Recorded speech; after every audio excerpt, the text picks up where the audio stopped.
I forget that very often. Um,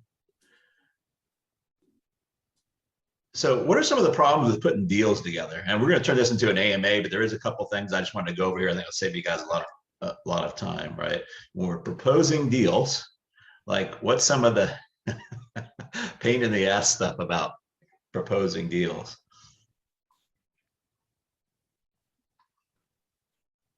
Everybody's bashful.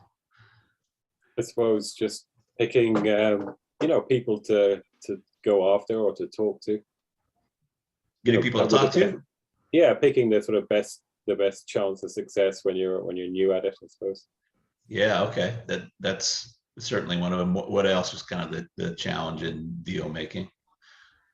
I'm go ahead. Yeah.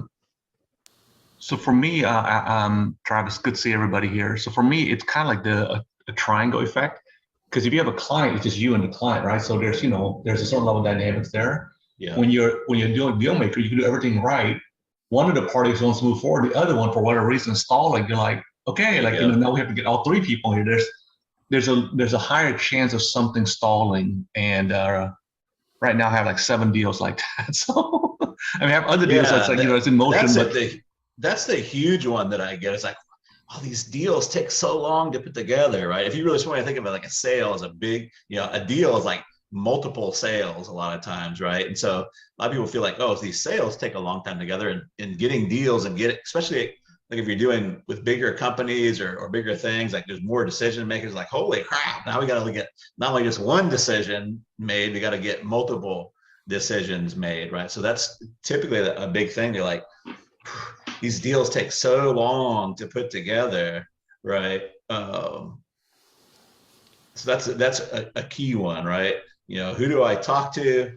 How do I make these deals happen faster, right? What else about the deals in your deal making journeys has come up for you that's kind of a pain in the butt thing? I'm working on a deal right now, and multiple times what I have faced is the lack of trust. Like what I'm proposing, would I be able to deliver that? What can I do to make them believe that? That's right. Especially when I don't have any kind of tangible proof that I can show to them. That's it. Trust. And that's part of the reason why the deals stall, right? It's like, oh, like, is this going to work? Is it not going to work? Right? When we're proposing deals, we got, a lot of times we'll send out these contracts or these agreements where it's got like 15 different points they've all got to agree on and all these kind of things, right? And I'm just a simple boy from Russellville, Arkansas. I put together a lot of really lucrative deals, right? Very, very quickly. And so that's what I want to share with you guys at the top of this is just some of the big breakthrough that I have. And that goes, don't propose deals. Because it's almost like proposing marriage, right? Too early into the relationship, right? When everything has gone well in the relationship and there's some track record behind it, right? You almost can't say the marriage proposal wrong. Like you could say it completely backwards, like Yoda, marry me, you will, right? And it's what happens up to that point that'll be like, okay, I will, right? Now, if you just got out of prison, right, and they don't know you very well, and it's going to be much harder to get that done. So the biggest thing that I see with people like being successful at getting deals on the table is because they're proposing them way too soon on that. So if we don't propose a deal, what the heck are we gonna propose at the beginning?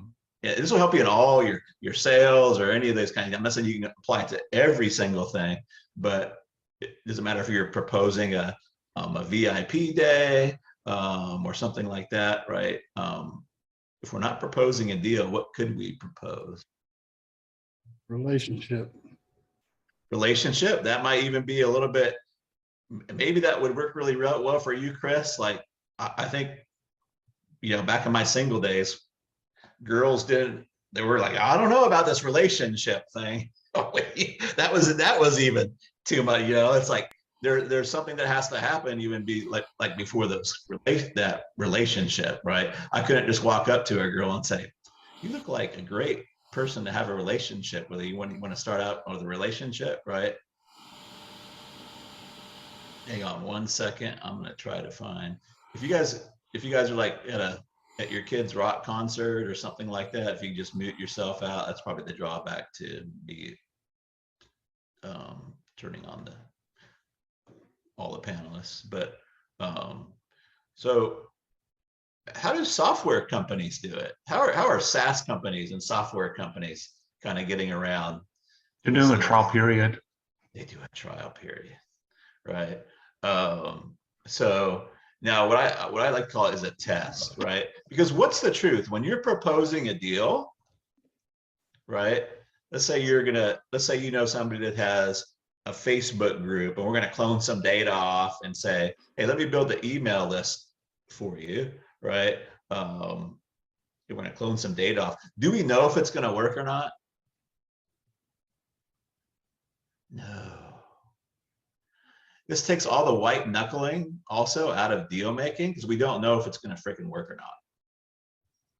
So in my day job, I take over a lot of direct mail lists because almost nobody's using direct mail, right? And I do direct mail customer databases, right? And what I do is I sell their own products, right? I get an affiliate commission by selling their own products, right? But do I know if somebody gives me a 30,000 person customer database, do I know if it's going to work or not? No, I do not, right? I don't know if it's going to work or not. And for me to try to tell them, oh, I think this is going to work, or oh, I think it's going to be awesome, right? Is not only BSing them, but it's BSing myself, right? So we kind of white knuckle deal make, right? I'm not picking on anybody if they have a Facebook ad agency or some type of ad agency, right? Or something like that. But very often when people are like, well, is this going to work? We're like, you know, it's a $5,000 a month retainer, right? And the truth is, you don't freaking know if it's going to work or not, right? But a lot of times, like I know they want me to sign a 3-month or a 6-month or a year-long contract on a $5,000 a month retainer. I'm like, whoa, let's hold the horses a little bit here, right? Let's hold the horses a little bit, right? Does that make sense? So I call this a coffee day. Coffee day is kind of having a little talk with them to see if it even warrants a test, right? So you have a coffee date to see if it even warrants a test. And then I usually propose a test first, right? And so this is how I get so many deals done, because people hate to make big decisions. I don't care who you are, you hate to make a big decision. So when you say, hey, I'm not sure if it's going to 100% if it's going to work or not, what I want to do is see if it will work, and I'm willing to take on all the risk of making it work. So instead of me like paying the postman to drop 30,000 letters out there, I propose a test. Can I send 5 or 10 emails to your list, right? And get the offer dialed in first, right? Then we're going to know if it's going to work. If that works, right, then I'm happy to fund the rest of the campaign. Whether you fund the whole thing or don't fund the whole thing, whatever you're doing, that's up to you. But having that little test period, right, does really well. Now for my business, it's great because if it doesn't work, it's the other flip side of this. If it doesn't work, are they mad? No. If Arvil and I decide to go do a coffee date together, right, and he doesn't really dig my vibe a little bit, like how much does he have invested in it? Not much. So he's not going to be mad that we went out to coffee, right? At least hopefully he won't, you know, but he won't be mad. But this allows us, the coffee date and the first date is just as much for us as it is for them. It's just as much for us as it is for them. We can watch how they operate. Do they get us what we need in a certain amount of time, right? Hey, perfect. So I'm going to send this little short agreement over to you, right? I'll get it to you by noon. When can you have that back? Oh, I'll have it to you tomorrow. Perfect. I operate my business off of agreement. So I want to just make sure you can have it in by tomorrow, right? Because it's not a time thing for me. I just want to make sure that we're both operating off agreements, right? So I look at little things, right, inside of my dates to see, I look at behavior, not what people say, if I want to continue to do the business with them, if that makes sense. So it's just as much for us, right? But if somebody's got 30,000 customers that I want to end up direct mailing, right? I want to run a date. I want to run a test first. Can I run 5 or 10 test emails, right? And get it dialed in. And they're almost always like, yes. And it's easy to say, yeah, I'll let you send 5 emails. How easy is that? Right? Especially if there's a big upside for them, or it doesn't have to be big. If there's upside for them and there's no risk for them at all, saying yes to the test is pretty easy. Now, let me tell you what happens when the test kind of goes well. They want to move forward all on their own, right? When I do an email and I bring in 30,000, 50,000, right, in a couple emails, they're like, holy crap! Like, what can we do now? What's next? Like, can you email my list every day? Can you like, what else can we do, right? And this is kind of like how dates, when a date goes well, right? Like, if you don't call the other person back, they might be a little bit let down, right? Like, oh, I hope she calls me back, or I hope he calls me back, right? And then it's like, the date went so well. Like, it's weird, like, but they will come to it on their own, right? And so you might have a second or a third date, right? And then pretty soon, before you know it, they've introduced you to the whole company, right? It's like, hey, here's meet my friends, meet my brother, meet my dad. Pretty soon they're introducing you to the whole company, and you've got a full-fledged deal on your hands. Does that make sense?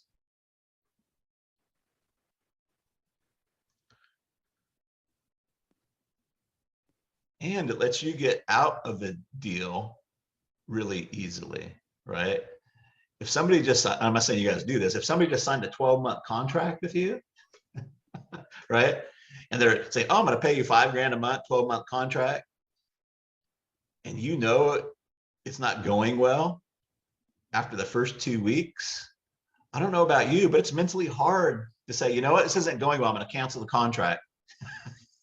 Right? All these kind of, hey, you know, it's kind of like getting married. It's like, oh crap, now we got to get it annulled, right? That's a lot more painful than getting on a coffee date and say, hey, like, do you want kids? Oh, you do? Oh crap, I don't want kids. Like, that's not going to work out. It's a lot easier to figure that out in the coffee date than after you get married, right? And it's like, oh, wait a minute, you want to have 5 kids? Holy crap. Right? It's a lot more painful at that point. Does that make sense?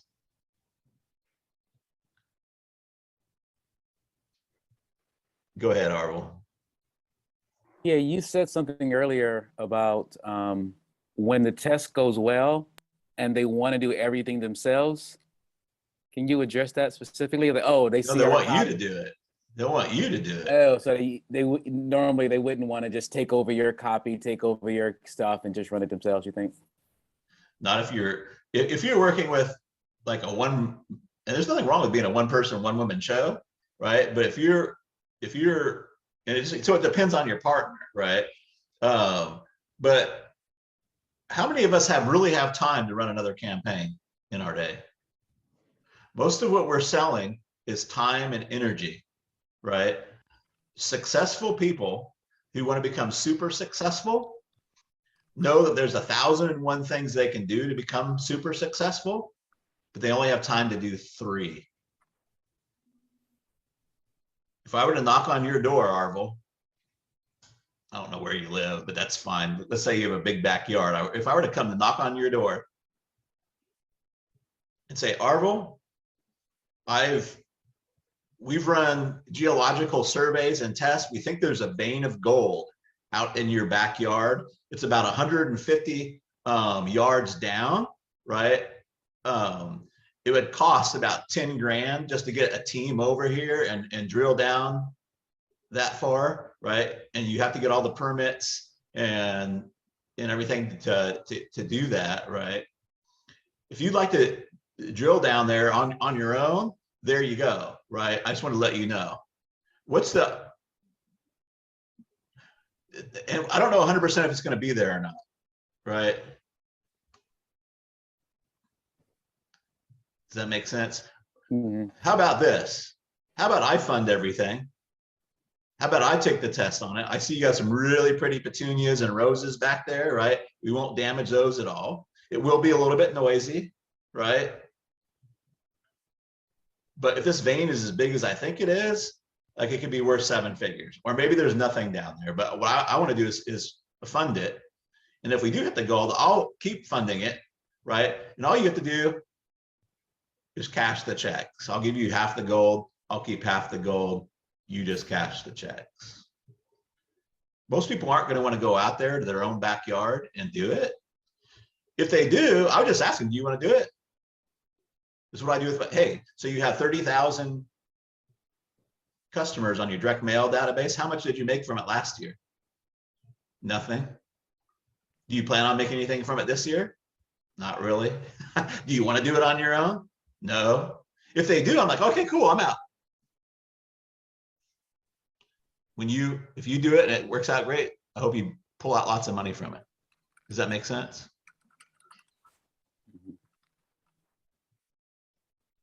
Yeah.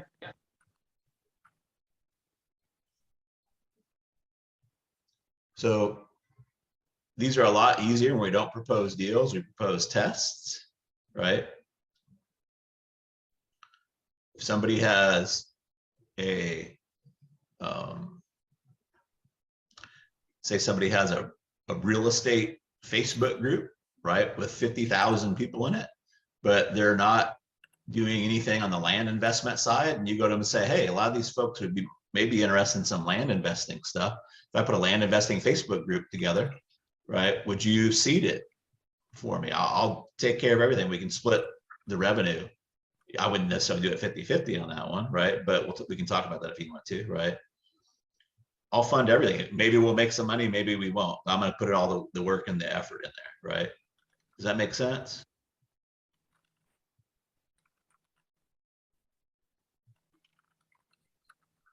That also, I can't remember who said it. I think it was Matt Eve. This also helps us. Doesn't this help us get conversations open? Yeah, definitely. Right? Yeah, it's less of a big deal. Isn't it a little bit more hard to get a conversation open when we're going into it with a frame that we have to get a big payment up front and have a deal be made and all these kind of things? Yeah. If I gave Alex $10 million and said you had to Here's spend my it. wiring info, Travis. So it's Okay. okay. Okay, just PM me your wiring details. I'll make that happen for you one day. But if I said, hey, I'm gonna give you 10 million bucks, you've got to only spend it on 3-bedroom, 2-bath homes, right? And I'm willing to spend 10% over market value. Is he going to be bashful? What is he? He's going to go nuts, right? He's like, hey, does anybody have any 3-bedroom, 2-bath homes that they want to sell? Like 10% over the market? Like, he's not going to have any problems getting those conversations open. If I go to Sherilyn, I don't know what you sell, Sherilyn, but I'm just going to make up some bullshit, right? But if I go to Sherilyn and say, wow, I really like your 6-week group program, right? Helping women become awesomer, right? I know you've been at this for years. I would like to fund a campaign for you. I'll pay for all the leads. I'll bring a closing team that'll close them, and I'll manage everything, right? You see the shift there? and I'll only want a piece of it after it hits your Stripe or your PayPal account. Am I going to be bashful about reaching out to people or making a post? Or I just made a post in my other group this last weekend. I had like 8 people make comments, and most people don't have direct mail anymore, which is pretty unusual, right? But 8 people made comment off one post, right? Hey, let me fund your direct mail campaign, right? Makes it a lot easier to get those conversations open, because now you're giving. It's really easy to say, hey, I want to give you this free thing, right? Does that make sense? Go ahead, Chris. I understand the side of it on the, like, I run a marketing company, and I understand that piece on the marketing side.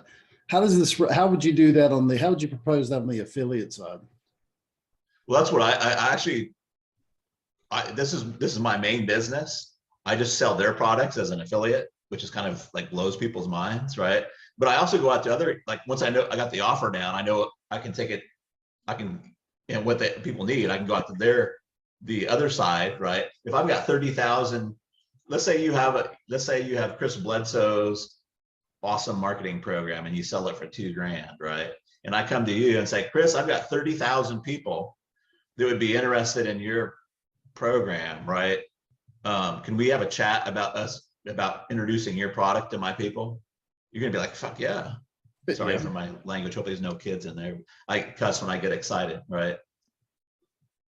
Is that answering the question that you had? Yes. No, I get it. So I mean, even if I'm marketing a local client, I'm still like an affiliate of their product. So getting that conversation started makes it a lot easier when you're trying to run a test. So I get that. I do understand. Yeah. Yeah, usually getting control of distribution, right? Or the audience first is the tail that wags the dog, right? I won't go into the whole story, but this is back in the mid to late 90s. I destroyed another business. Totally screwed it up and found myself a couple of weeks before Christmas with no Christmas presents, and I was late on the rent. I didn't even have time to get a job to pull my butt out of it. So what I ended up doing was calling all the offices in the town, getting permission to fax them daily lunch specials, right? I didn't call them all, but I called about 50, 100. I got like 50 or 100 on the list. So I basically assembled distribution, right? And then I went out and sold access to that distribution to the restaurants, right? My first, I did $700 check. I was just trying to get a trial. They give me 1 month. I was like, if I just get this one person on board, right? He's like, how much is it for 6 months? Holy crap, right? And so I walked out of there with a $700 check, and I put it together in like days from free softwares, and I had to learn Microsoft Publisher really quick to get the prototype done, right? But once you have distribution, it's, if I say, hey, I've got 50 offices and here they are, right? Would you like your lunch special to go out to them, right? It was really, really easy.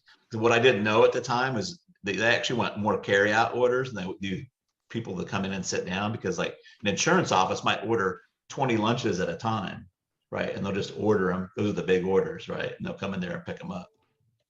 Does that make sense? So usually I try to get the audience or the distribution access or control first, and then I'll use that to go get a great deal on whatever products I want to promote to it. If that makes sense. Good question. So I just wanted to bring that out, because I've taken people that really have a hard time doing deals and start having them propose tests, right? And doing those deals really, really quickly. There's lots of opportunity out there right now. Instagram. How many guys use Instagram a lot? I don't. I have no abs. I have no bikini body, so I just stay the hell off of Instagram. I'm not good looking enough for Instagram. But anybody? There you go. So if you have any kind of following, like, and you're making some money with it, like you're charging sponsorships or whatever, right? this starts to become like an income source, like a YouTube subscriber database. But what's the problem? What's the big fear for everybody there? Like if you're paying your mortgage off your Instagram account or your YouTube channel, like what's the thing you're concerned about? It's gonna get shut That, down. yeah, that account going south if you do if they let you do something stupid on it.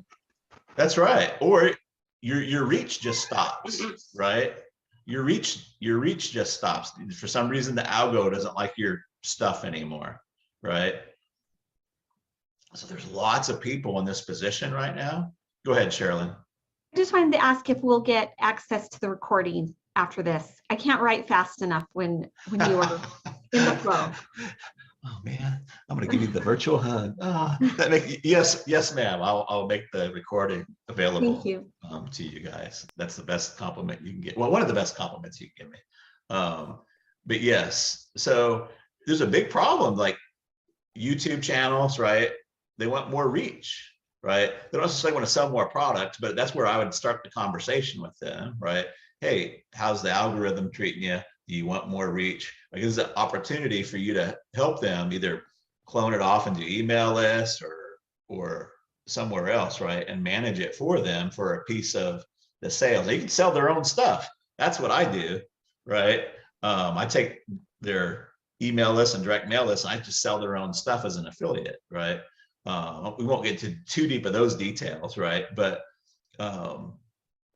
if I'm funding everything and closing, I mean, they're happy to pay me. Like the typical deal is 50%. I do a 50-50 deal on to about 10K, and above 10K, then I look at it differently. I've got one now at 20K, and we've got a 25% rev share, right? We can talk about percentages here in a minute, because that's another thing we probably need to talk about. But I want enough to where I can bring in the people and I don't have to do all the work myself, is what I try to get it done, right? So I want that drama-free money. Travis, could I ask a quick question around that? Yeah, absolutely, dude. That's exactly what I'm doing at the moment. I'm approaching these influencers and saying, look, I can help you monetize your influence, so to speak. Yep.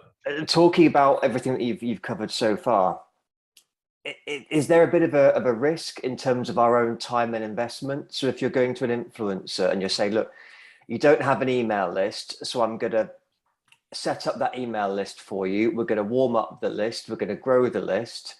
And maybe because we can't immediately, if I'm right, start selling things to their list, like on day one. So maybe we have to go for a month together.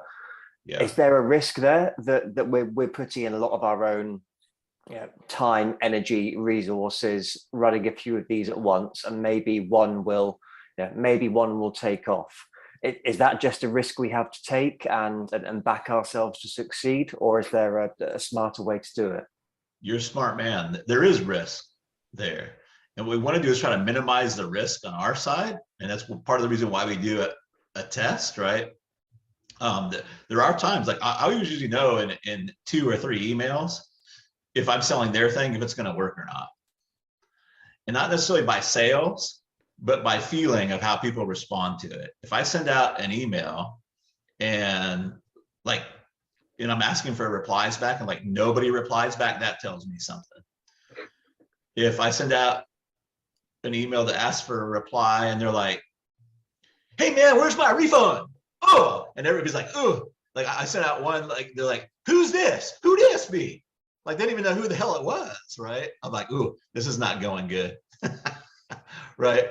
But if I send that email out and I ask for a reply and they're like, oh, hey man, like I really want to know what Eric's got going on. He's the coolest dude, man. He's helped me out so much before, man, and I'll say, hey, this is Travis. I'm giving Eric a hand today. Hope you won't mind. Like, oh, it's totally cool. Like, yeah, like you can tell just by the feeling of that, right? So we really want to have an investor's mentality, which is different than an employee's mentality. This is one of the things I teach my folks that are doing this. This is an old silver dollar, right? So you got heads and tails on this, right? It's old. It's not an old one, but it's silver bullion, actually, not silver dollar. But employee mindset typically tries to play this game by flipping this coin and making it come up heads. They say they want it to come up heads. They try to make it come up heads more times than it comes up tails. That's a losing game, right? What investors want to do, this is like key mindset. What investors want to do is they want to minimize their risk. So if it comes up tails, I only want to lose X amount, but if it comes up heads, I want my payoff to be ginormous, right? So to put numbers on this, like in my business, right? I can usually do a test for about 500 or 1,000 bucks and a little bit, I used to use templates, right? So there's not even a whole lot of energy going on there. Probably the biggest time investment is for me to make sure I'm clear on their offer, right? So I put about 500 bucks or so and some time and energy into it, but my payoff can literally be in the 6 and 7 figures. Now, how many times, what is the game now? It's like flip the frickin' coin as fast as you frickin' can, right? And so you do want to figure out how can I minimize my risk, right? That's why I don't just, they say, oh yeah, you can mail my 30,000 person customer database. I don't just like spend 30 grand to mail it, right? I'm like, okay, great. I'm an investor. I just tell them this. I like to minimize my risk. Here's what I propose. I like to run a 5 or 10 email test to your list. We'll know really, really quickly if this is going to work or it's not going to work, right? By running that test. And then if it works, I'm actually self-funding. I'm self-funding the mail I'm doing, right? And I just pretty much send out the same email. I just take the email and I turn it into a direct mail. There's a little bit more to it than that, but it's pretty much what I do, right? Does that make sense? So yes, there is risk, but here's what makes the deal easy. If we're willing to shoulder the risk, right? If we're willing to shoulder the risk, we get the deal done much easier and we get paid much higher, right? Most email copywriters, like even the best email, let's say a pretty good email copywriter, where they make 500 bucks an email. And usually like on the lower end, they're making $100 an email. We make tens of thousands of dollars on an email because we've changed the risk proposal around, right? If I say, this is my pretend pin for my Remarkable 2, but if I say,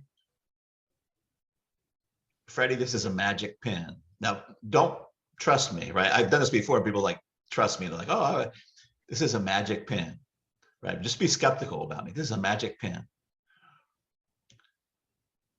It costs 100 bucks.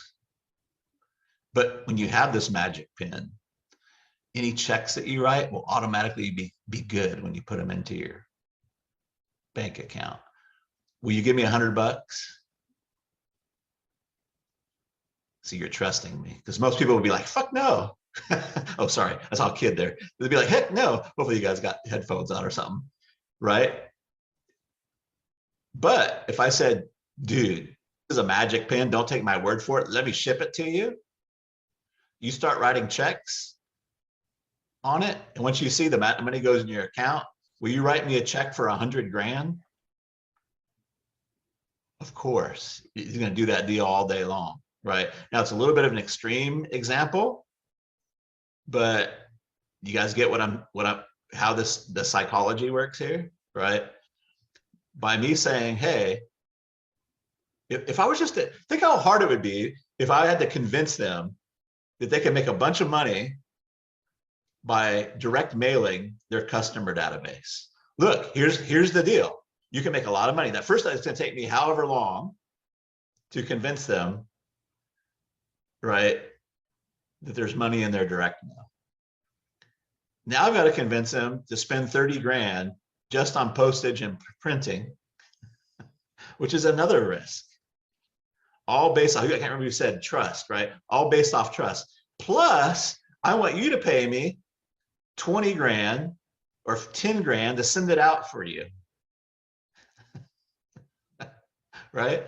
So even in that case, what would I make? I would make 10, let's say I make 10 grand. Let's say I make 20 grand, right? Woohoo! After it took me however long to do all that convincing, right?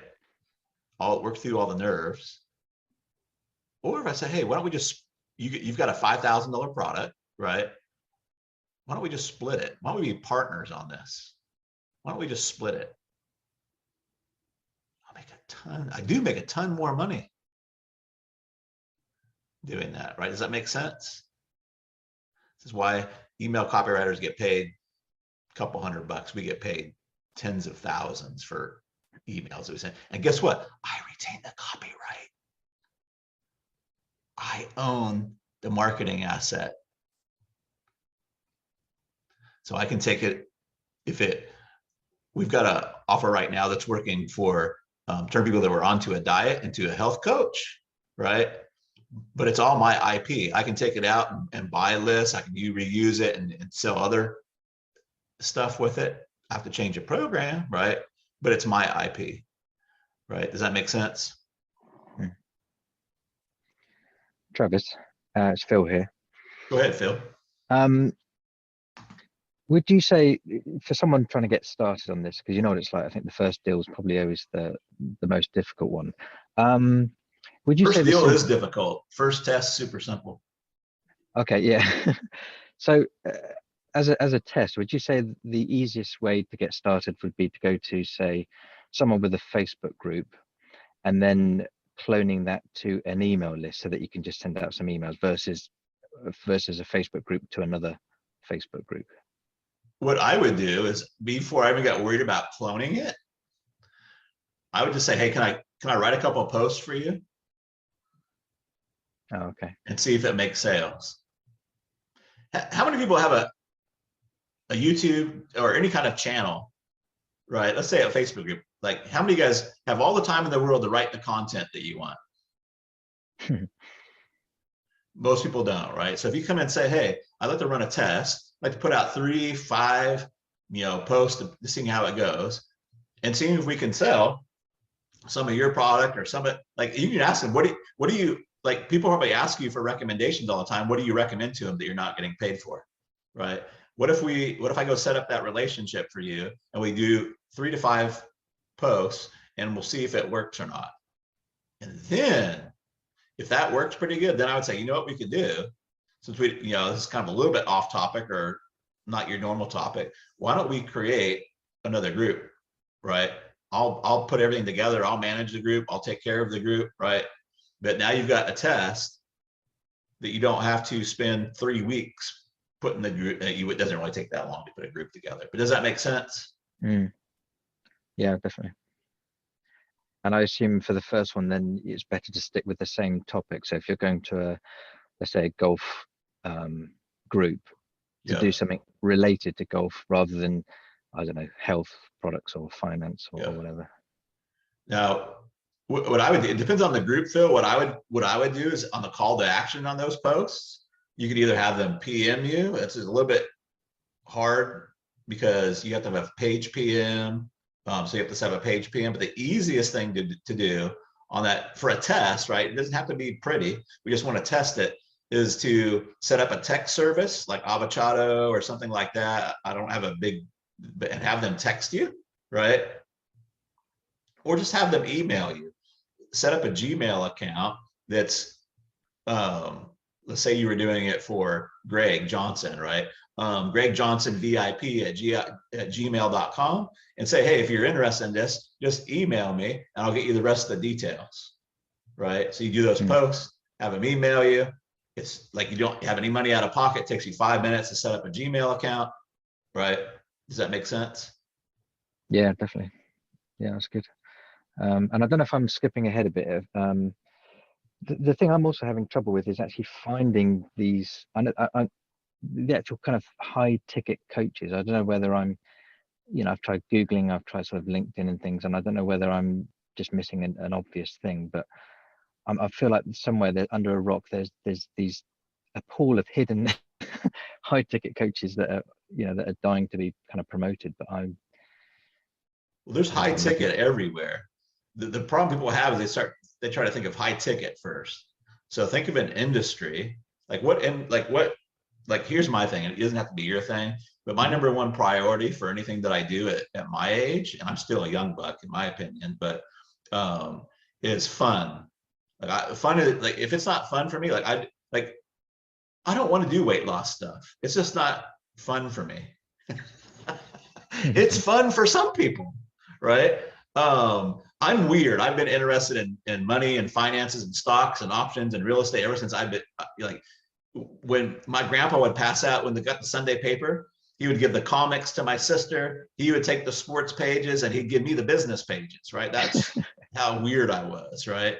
So my thing, I was like, what do you like? Like, what do you like to, like, what kind of books do you read? What kind of things do you have fun with? Pretty much the same. You know, I'm always reading kind of business books and marketing and things like that. So I'm probably cool. Tell me a business book you're reading. I know I'm putting you on the spot, but just trying to think. I read. Trying to think which one. God, I should look back at my the straight line. Perfect. Leadership. Perfect. So his program's like $30,000 or $40,000 for 3 months, right? So there you go. There's one person right there. Also, hey, Dusan, I really love your straight line leadership. The most impactful chapter for me, or the most impactful distinction was whatever it is, decisions, right? Over problems, right? Is your, I can't remember the name of this program, is your straight line 3-month program, is it full yet? No, it's not full. Well, hey, I don't know if this would work or not, but I'd like to run a test, right? I think everybody should have these principles. I'd like to run a test and see if we can fill up some of the capacity in your program. I will fund everything. The leads. Now, some people get hung up when I talk about leads because I'm using their own list, but there's a difference between list and leads. But I'll run the leads, close them. This is how I would do it, right? If it worked, you'd only pay me after the money hit your account. If it doesn't work, it's all on me. Yeah. And then I assume you have to split that with, if you're sourcing the traffic from, let's say, an influencer or a Facebook group. So I would do it with his own traffic first. If it was me, he's already got customers, right? He's got customers that bought a lower ticket thing. I would just sell his own products back, right? Oh, okay.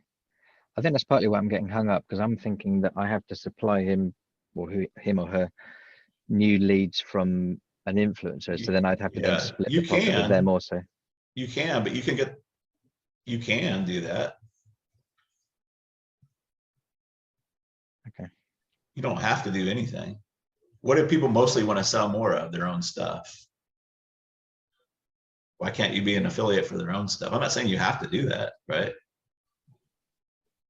But if you're on the call with him, right, or his representative, you can say, is there any other people that you guys recommend? Like, what software what CRM you guys recommending these people use, right, or whatever, right? Oh yeah, we usually recommend this. You guys getting paid for it? No, we're not. How about we run a campaign and get you paid for some of those, right? If you guys believe in it. So you can take it anywhere you want to. Does that make sense? Yeah. Your original question was like, how do we find a high ticket person, right? Figure out an industry you want, figure out who's got big problems in that industry. But authors are a great place to start. A lot of authors have other programs, right? And a lot of the authors have YouTube channels. A lot of authors have Instagram. A lot of authors have email lists, right? So that's a great place to start. Okay. I think what I mean is, if I want to send them more traffic, so more leads. So let's say I'm approaching someone on Instagram. I assume I would then have to pay them a percentage as well. So let's say I get 50% from the author. Oh, I see what you're saying, yeah. And then I suppose I would then split that 50%, 25 with the Facebook group owner. Yeah, so we're getting into percentages here. which we can totally, let's do that now, because this is gonna hang up a lot of people, right? It's another, next to my test thing, I see this hang up a lot of people.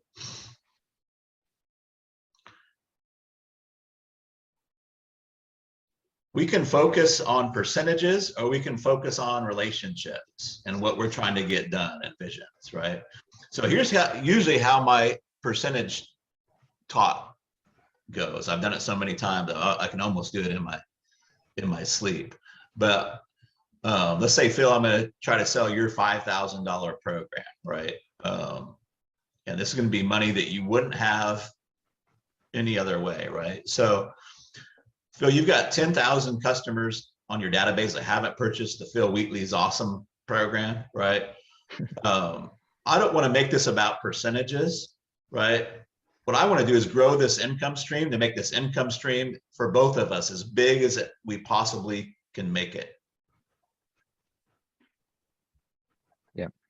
The worst thing I could do to you is take a percentage that's too small, because then I can't grow the income stream. So what I would like to do is, let's be partners in this. Let's do it 50-50. All the expenses and everything will come out of my side. I'm sure you would much rather have 50% of $1 million than 80% of 100,000. How's that sound? Yeah, that makes sense. Sometimes before I even get the words out of my mouth, they're like, why don't we just split it 50-50? Now that's when we're selling. So let me change this up a little bit. Let's say that we're selling to Phil Wheatley's awesome program to Eric's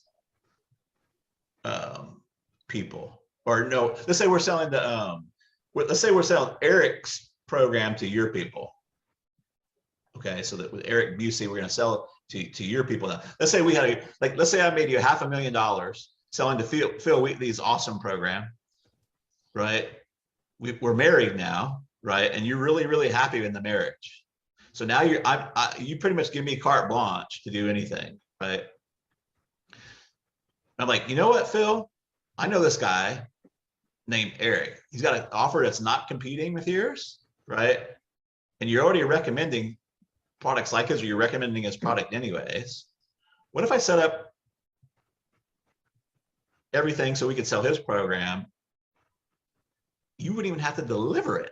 I call this Marilyn Monroe money, right? It's just money that goes to your account. You don't even have to deliver it, right? And let's say you say okay to that, and I go to Eric, right? I'm like, Eric, I represent 30,000 buyers who would be interested in your program. I know you're selling it for $2,000 right now,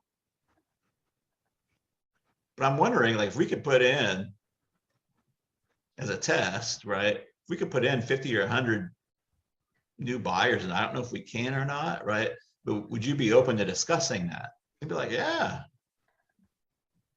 When I have them on the test, I can find out, like, Eric, what happens after they buy your $2,000 thing? Well, I got a $30,000 mastermind. How many of those people normally up level from your $2,000 thing into your $30,000? Well, like 20%. Huh. Well, look, here's what I would like to do. I'd like to grow this income stream for you to give you a steady flow of people into your $30,000 mastermind, right? So I'm going to talk about what's the vision and the relationship first, right? Like, let's say the test goes well. Like, what's the biggest piece you could give me if they up level into your mastermind? Now, really smart people, if Eric's really smart, he's just say, I'll give you 100% of it. Some people won't do that though. Right? But they might say, oh, if I didn't have to do anything, I just wanted somebody to cover my credit card fees and those kind of things on there, right? I'd be happy to give you, 50 to 75%, right? Does that make sense? Yeah. But you can work out 100% deals if he's smart, right? And he knows that like 20% of these people, and he would never have these people up level anyways, right? Not everybody is that smart though, or that abundance minded, right? Does that make sense? But because you're sending so much volume to him, he probably never, and you know, maybe Eric's only getting like 3 or 4 sales a month, right? I don't know. And also I'm going to come to him with 50 sales, right? And he's up leveling 20% of those. That means 10 people goes into his mastermind. That would take him, how long would that take him to do? Does that make sense? So we want to, a percentage or a number doesn't tell you anything, and people get too hung up on it. What's your open rate? What's your conversion rate? What's the percentage we're going to do on it? Well, none of that tells you anything, right? A conversion rate. Oh, I want a 50% conversion rate. Okay. Well, if you're only getting 2 leads a month, would you rather have a 50% conversion rate or a 10% conversion rate if you're getting 1,000 leads a month, right? So you have to like, hey, I want to buy a car. Well, buy mine, it's 20 grand. There's no number. There's no context to it. You don't know if it's a 20 grand 1980s Yugo, right? Or a 20 grand Corvette I'm selling because I'm getting a divorce. I'm just mad at my wife. I don't want her to get no money out of it. Oh. Does that make sense, right? Yeah. Travis, can I ask on here as well? Yeah, go ahead. I'll just fly the British flag here with Phil. Let's carry on with it and say that, you know, Phil's got a high ticket program, and I've had this conversation with him and said, you know, Phil, I'm going to bring you these extra sales, but I know I'm not the best closer. Because I'm a stupid guy and I haven't invested in a big ticket email mojo course, so I'm not the best email copywriter. Sure. Do I have to outsource these things? You mentioned like a sales team earlier or a copywriting team. Is it a case of, do I just need to go away and upskill myself, or do I need to give a percentage to someone else to try and bring all these right skills in? Such a good question. Let me give you the short answer, then I'll give you a longer answer. So the short answer, and wealth is really the highest level skill. I'm writing a book, so I'm like got a lot of these things at the tip of my tongue, right? But your highest level skill is acquiring assets. That's the highest level skill you can have. How do I acquire assets in my land? I've got a land business I do. We acquire land for pennies on the dollar. Knowing how to acquire assets is the highest level skill, right? So knowing how to get the time, I give you the secret, the test. You start out with a test, right? You can acquire these assets. You want to acquire the assets with enough meat on the bone that you can bring other people in to do everything else, right? However, that's the short answer. However, I try to run my business where I don't need super experts. Like if I have to have a team, like I would say, you need a team of superstars. Well, that's true on some levels, but if I have to rely on some superstar salesperson, right, then I'm going to be kind of constrained and kind of be at their mercy, if that makes sense. So here's what I like to do. I like to cheat. I like to cheat like a mofo. Here's how I cheat. And I trick people into thinking I'm smart, but I'm not really that smart. I learned this through trial and error. Most people want to start with prospect lists and brand new offers that they've never sold, right? If you can, if I'm going to clone data, why would I want to clone a cold, inactive email list? That's where I see everybody going, hey, do you have an inactive email list? You're not emailing anymore, right? It makes sense, and I get it. I've done the same thing. But if you take the golf analogy, right?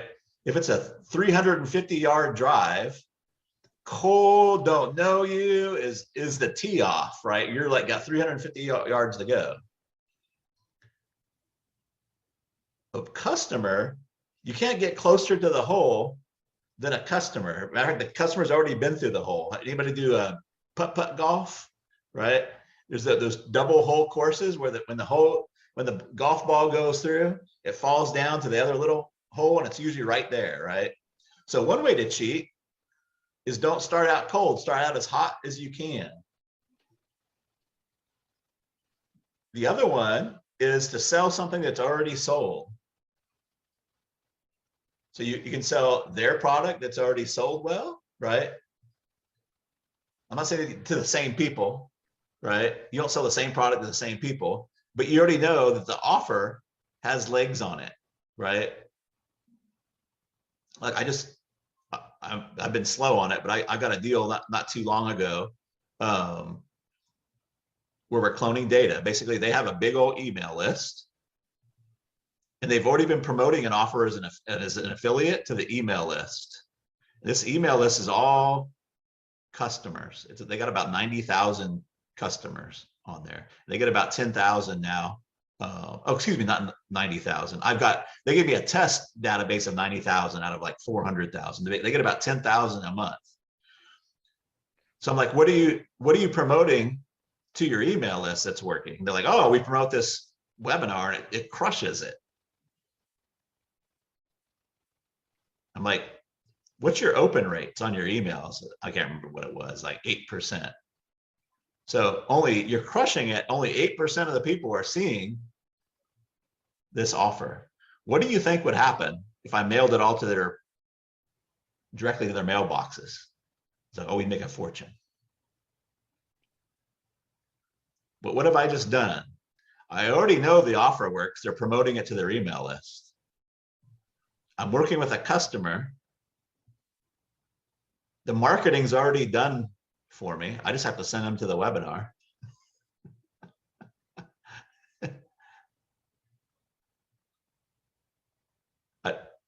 Like the test's kind of already done. So we just we'll run out a test mailing, right? Have them text back for the webinar.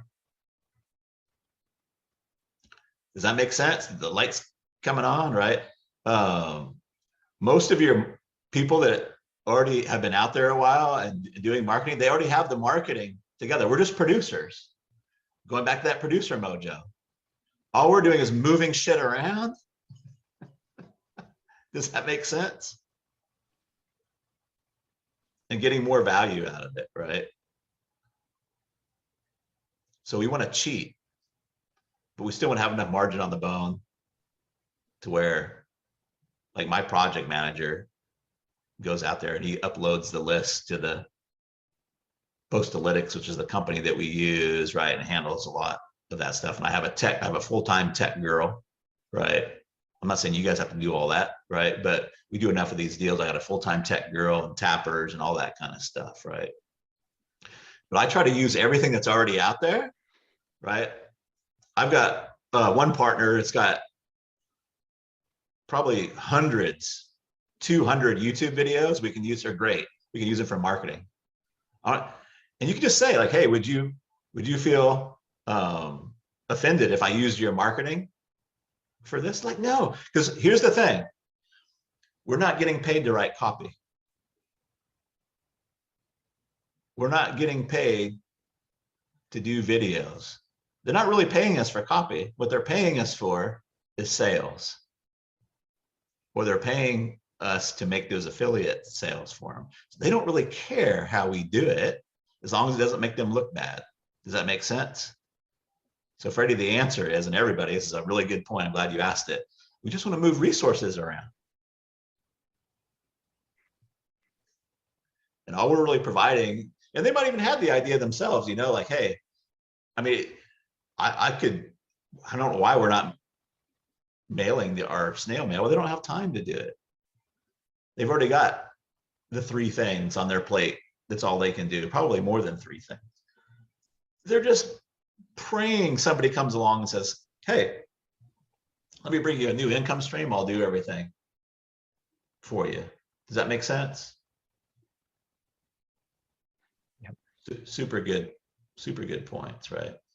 So you can be good if you want to, or you can hire really good people to like move that ice cold, right, prospect, and do a brand new offer that hasn't been proven. My suggestion is don't, like, we get paid the same amount if we start out at the 99-yard line as we do if we start off all the way at the other end zone, right? So let's start out as close to the end. That last yard can still be a little tricky sometimes, right? But I'd much rather just start out with 1 yard to go, right? So we want to look for those opportunities, right? Again, we want to maximize our upside and minimize our risk, dollar-wise, time and energy-wise, right? I call it timer: time, identity, money, energy, reputation. We want to minimize all those risks for us and for them. Is this helpful, guys? Yeah, definitely. Absolutely. Look at the other page, see what we got. Awesome. What else? I'm all yours, you guys. Like, I have an incredible amount of energy when I'm talking weird markety stuff like this and got good people with me. So, Travis, do you mind giving some examples? Like you gave one, I think, in a post of niche to niche. So, for example, going to a Facebook group who is in diet and then cloning to a fashion group or list. yeah. Is there, because I think that's why I'm slightly kind of getting hung up a bit, is like trying to see those connections. Is there sort of 2 or 3 examples you could give, if you don't mind? I can. I don't know how helpful they're going to be. Because you won't figure it out in here. The easiest thing, the biggest thing I can give you is, like, if your influencer already knows. So ask your influencer, like, hey, what are people coming to you for? What are you already recommending? Right? Mm. Like, people come to me, and what are they people asking for that you're not providing, right? So if you've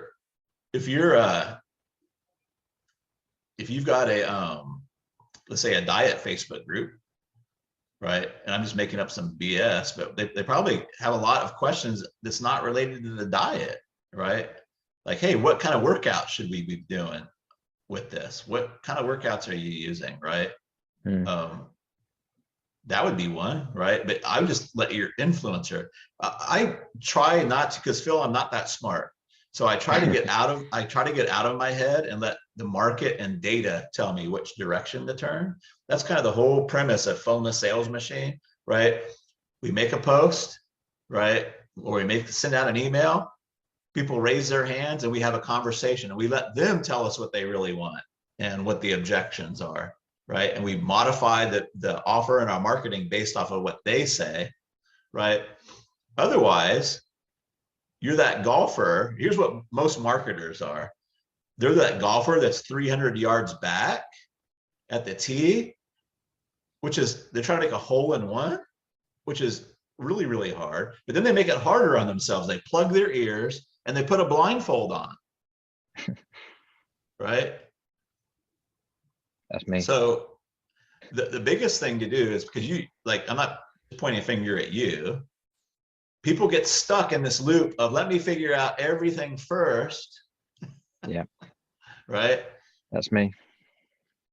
Rather than like, hey, you got this. Here's an idea I have. Let me handle everything. And then just taking it from there, getting the test going, seeing what happens. Like, hey, what are you recommending already? What do you think these people would buy? Right? Do you have anything of yours that you would like to sell more of? Right?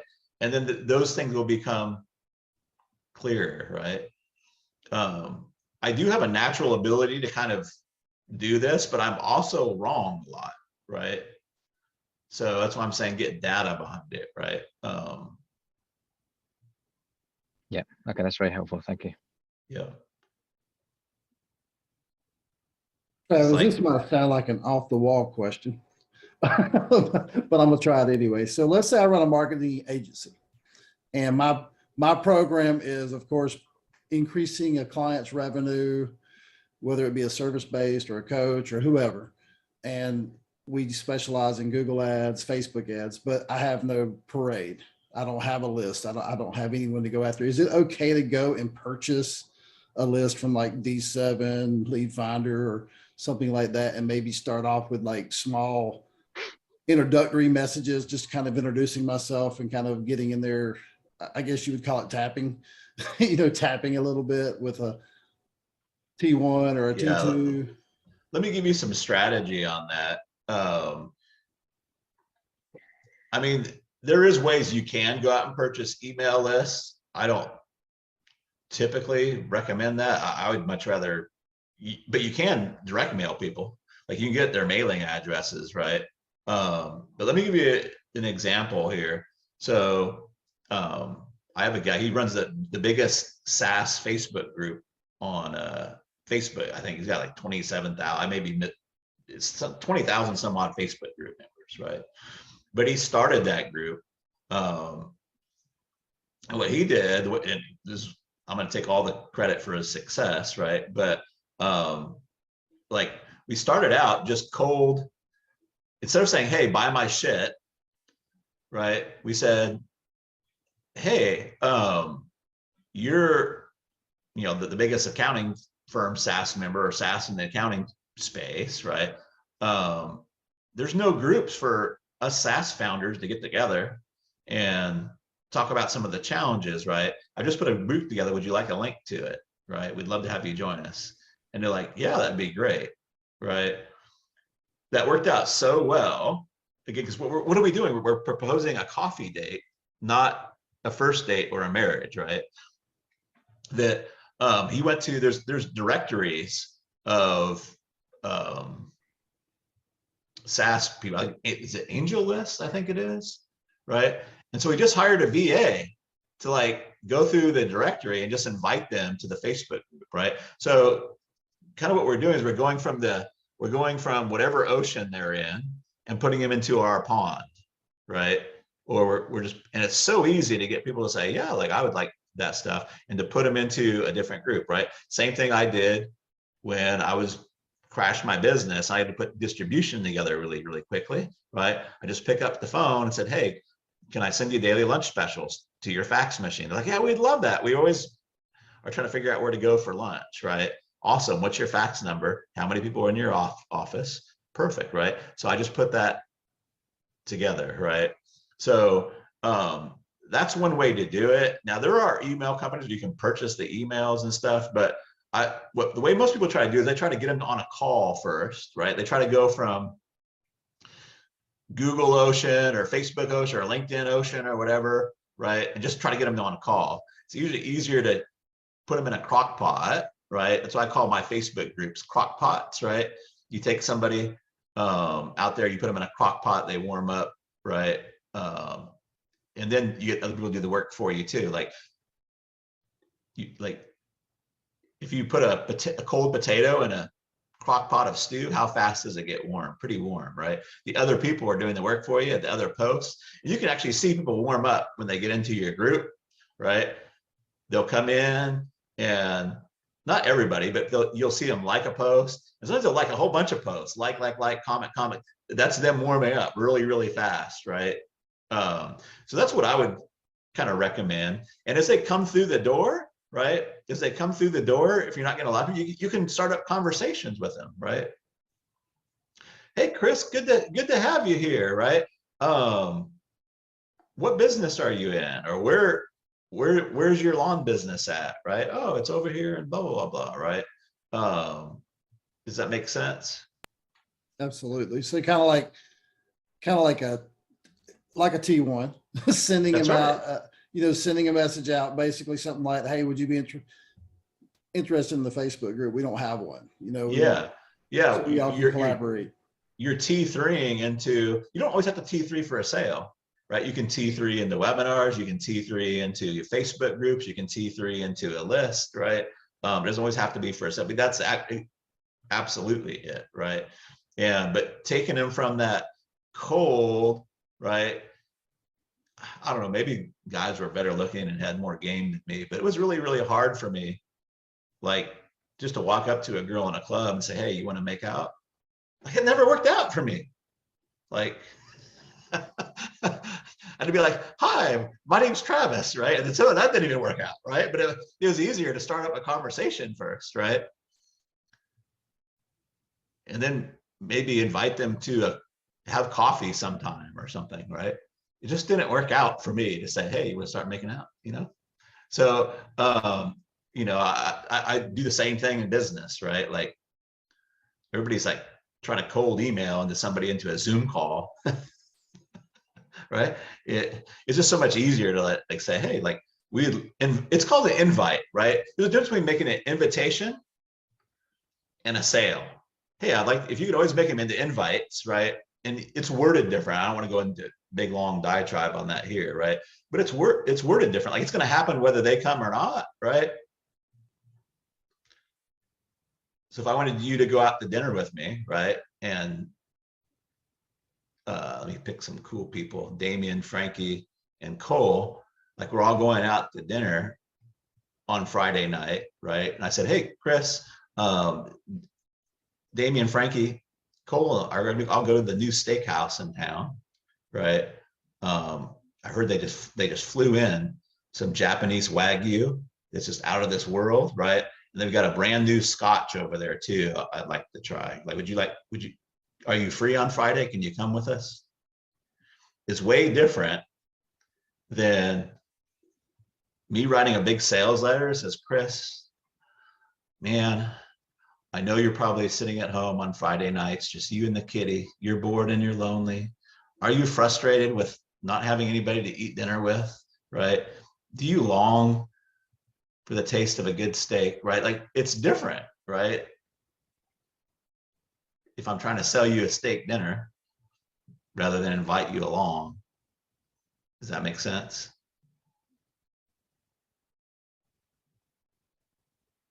I've got a girl in the Mojo Mastermind. She worked with martial arts schools. Well, there's only 11,000 or so martial arts schools, and you can just buy a direct mail list of them. So right now she's doing a little test mailing, and we just sort of really personal, like really personal letter, right?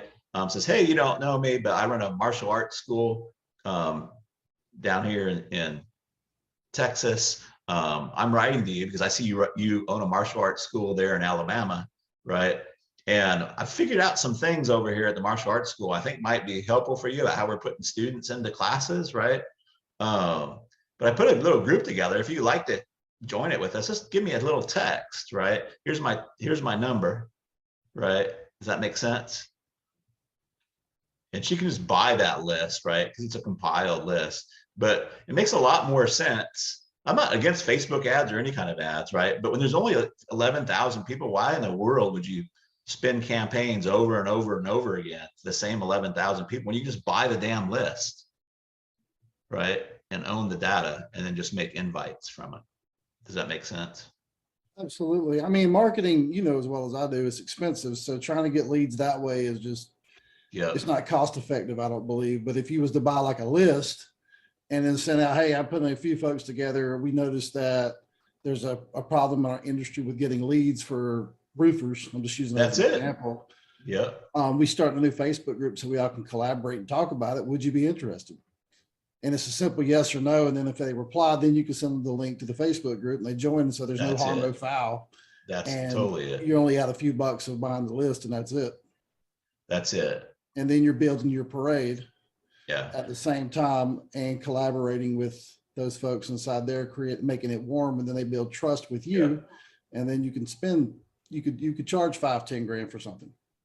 Yeah. And in this particular case, she has a $18,000 program that, like, if they come to their Facebook group, they're going to buy it. I mean, they're more than likely going to end up, may not be tomorrow, it may not be the next week, but they're going to end up doing it, right? So she almost can't go wrong, right? Mailing is out. Now I use something, I'm getting kind of deep in the direct mail. I don't want to go too deep into it, but you can like retarget your direct mail using something called Pearls too. So it's a personal URL. So if I just send you a piece of mail and the call to action might be, hey, just visit chris.bledsoe at invitation.com, right?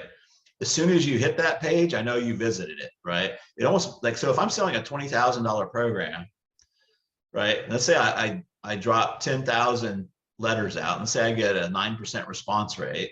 So that means 900 people hit that page, right? Now I only have to mail that 900 people. And it's really hard to go freaking wrong if you got an $18,000 program, right? And you're just mailing that 900 people that raise their hands. Does that make sense? It's how I minimize my risk there too, right? Minimize risk, maximize reward, right? It's crazy how much money you can make when you understand that, right? Don't get bogged down in the delivery. I see kids. I'm really gonna try to watch my language here. So good question though, Chris. Just to follow up on that, Travis, just probably to check my understanding. So wouldn't another example be if I don't know, roofers, rather than emailing loads of roofers and saying, hey, I guess you haven't got an email list, or are you using your email list effectively? Can I help you with that? Actually say, I've set up a free Facebook group for roofers to help them make more money. Do you fancy joining? Is that more of the thing you're saying? Yeah. Some markets won't get on Facebook, right? You'll see, and usually older markets. So I'm not saying it works for everything, but there's usually something, right? Hey, I put a newsletter together. Would you like it? Or right, if you want to keep in touch with them, and you can put them on your email list. Like, hey, I just put a newsletter together. It's free, right? I'd like to send it to you. Would you like it? Right? Yeah, okay, then you can put them on your email list, or have them text you. Hey, if you like it, just send me a text. Right? As soon as they text you, now you've built that up, right? Sometimes I prefer that. Like, as soon as they text, yeah, I like that report. Awesome. Like, let me send you the link. By the way, there's a few things we figured out over here for roofers. Like chemicals are the hot things right now. Like how to get. Usually, every industry has something you want to sell more of, and like roofers have these chemicals that they can put on that super have a lot of margin, right? But we put a Facebook group together, and the first thing you get is this. Would you like a link to that too? And they're like, yeah, right. So now you've got two assets. You've got the text, and now you've got them in a Facebook group, right? Hey, I don't always want to bug you by text. Sometimes I can send things by email. Can I grab your email address, right? I'd like to send you some other goodies. Yeah. Does that make sense? So now we've got three assets, right? Remember, I said the highest level skill is the ability to acquire assets for pennies on the dollar, right? Most of us, if we weren't born to royalty or super rich parents, we are taught to acquire a skill and sell that skill, right? And it's worked for a lot of years, but it's constrained by our skill level or our time and our energy, right? But back in the old days, right, you just go conquer a new land, right? And that's how you would get assets. But now we have digital property, we have intellectual property. We don't have to kill anybody or hurt anybody, right, to acquire those assets. But we still want to acquire those assets and then cash flow those, right? And I'm just proposing in the big ticket super affiliate, right, that we don't always have to deliver all the delivery. We can let other people do that so we don't get bogged down. We can just acquire the assets, cash flow them, right, and go from there. Travis, I actually had a quick question related to that. Thank you for your help. Yeah, you're welcome. So we actually recently got a hold of a bunch of YouTube channels, but we don't really have offers for those. Like, we're working with some people to create offers for those, but like, honestly, it's taking too much time. Yeah. Because we're not really that familiar with the niche itself, and I think a lot of offers out there, I don't think that they're that good of a foot in the door offer, if that makes sense. Like for the first date, basically. Yeah. Yeah. So again, I like where can I cheat? So I might ask them, hey, have you ever recommended anything that you sold? Because here's what most people do. They're like, they'll say, yeah, we did a webinar like 3 months ago and it did really, really great. Like, have you done it again? No. I'm like, ding, ding, ding, ding. Because what the people like, oh, like they don't realize they can do it again, right? Or what are you already recommending that people love? What are they asking you for, right? And you can also cheat too. You can look at Amazon and find a product that's similar, and Amazon always shows you, here's the other products that they look for, right? Here's the other stuff that they look for, right? So you can do it, right? But I'm just not smart enough to go in the corner of mental masturbation and like, what would they buy, right? So I like to cheat. Like, what are they already buying? Now, every once in a while, I can make a little guess, right? But I want to put the test out there real fast and make it work. Most of the time, the influencer has an idea. People are asking them for something, or they've promoted something in the past and it did okay, right? So I'm looking for any of those clues of real data, right? Rather than just trying to invent something on my own. So basically, the YouTube channel that we actually got a hold of, it's actually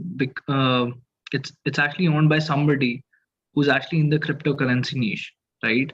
And people have asked him before for coaching and other stuff, but again, that's quite vague. I mean, doesn't really help a lot to come up with the offer itself. Yeah. Maybe I'm missing something, but isn't like NFTs and cryptocurrency like super hot? Like those guys are gobbling up just about anything you put in front of them. Okay, so the offer itself doesn't need to be like what do you call it? Like a no-brainer thing. Like a what? I don't know. Like a no-brainer offer, because we were trying to come up with like an amazing offer that's like a no-brainer for anybody, right? So but it's kind of hard to come up with that because we don't really know the objections and and you never will until you put the offer out there. So that's what I always try to do. I try to put the offer out there and then let them tell me what because nobody's ever buying what they think you're buying, right? Like nobody's buying marketing. We're not ever selling marketing. We're what they're really buying is more customers. Even more, what they're buying is a dependable income stream, right? So if we talk about those things, and even more than that, what do they want the income stream for, right? And then what objections do they have? So we have an offer that we've been talking about for nurses, because nurses are fed up with the healthcare industry, right? And they're already used to seeing people. They're okay with the public. This is for a health coaching offer, right? But the big objection, we call it a shark. The big objection is they never had to get clients before, right? So there's fears, uncertainties, and doubts around getting clients, right? So that's kind of, and the motivation's already there to get out of nursing and to do their own thing, right? But that's the big objection. So the real offer is like, how are we going to help them get clients? Does that make sense? But we don't really know that until we start having data from it, right? So the big thing is like, how can we put an offer out there with as little risk as possible to get conversations going, and then let the conversation steer it from there, if that makes sense. Yeah, that absolutely makes sense. In fact, the first offer that we kind of were like, that we were brainstorming, it was, it was a fairly simple offer. Like, we'll teach you how you can make your first profitable trade using just one strategy, like one simple strategy, one chart pattern, maybe something like an ascending wedge or something like that. And we'll just teach you just that. And if that goes through, then maybe we'll try selling a mastermind or something. Yeah, like that's why you see all kinds of posts that are like, hey, I don't know if I'm going to do this or not. I'm just trying to see if there's interest, but if we helped you mint your first NFT, would you take us up on that? And then you're going to see people comment, right? That's a hand raiser, or you can have them reply, and then you can have little conversations with them, right? Yeah. Say, thanks so much for commenting on my post, right? If we put this together, like what outcome would you like, right? What would be your concerns on this, right? But now we're getting real data, not from up here, but from what's happening there, right? Does that make sense?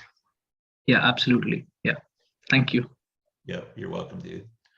By the way, I'm kind of a webinar dummy when it comes to Zoom, because I usually do the meeting part. So I see some hands raised there, and I'm assuming that means you guys have questions. So I don't know. So I just realized that. Go ahead, Alex.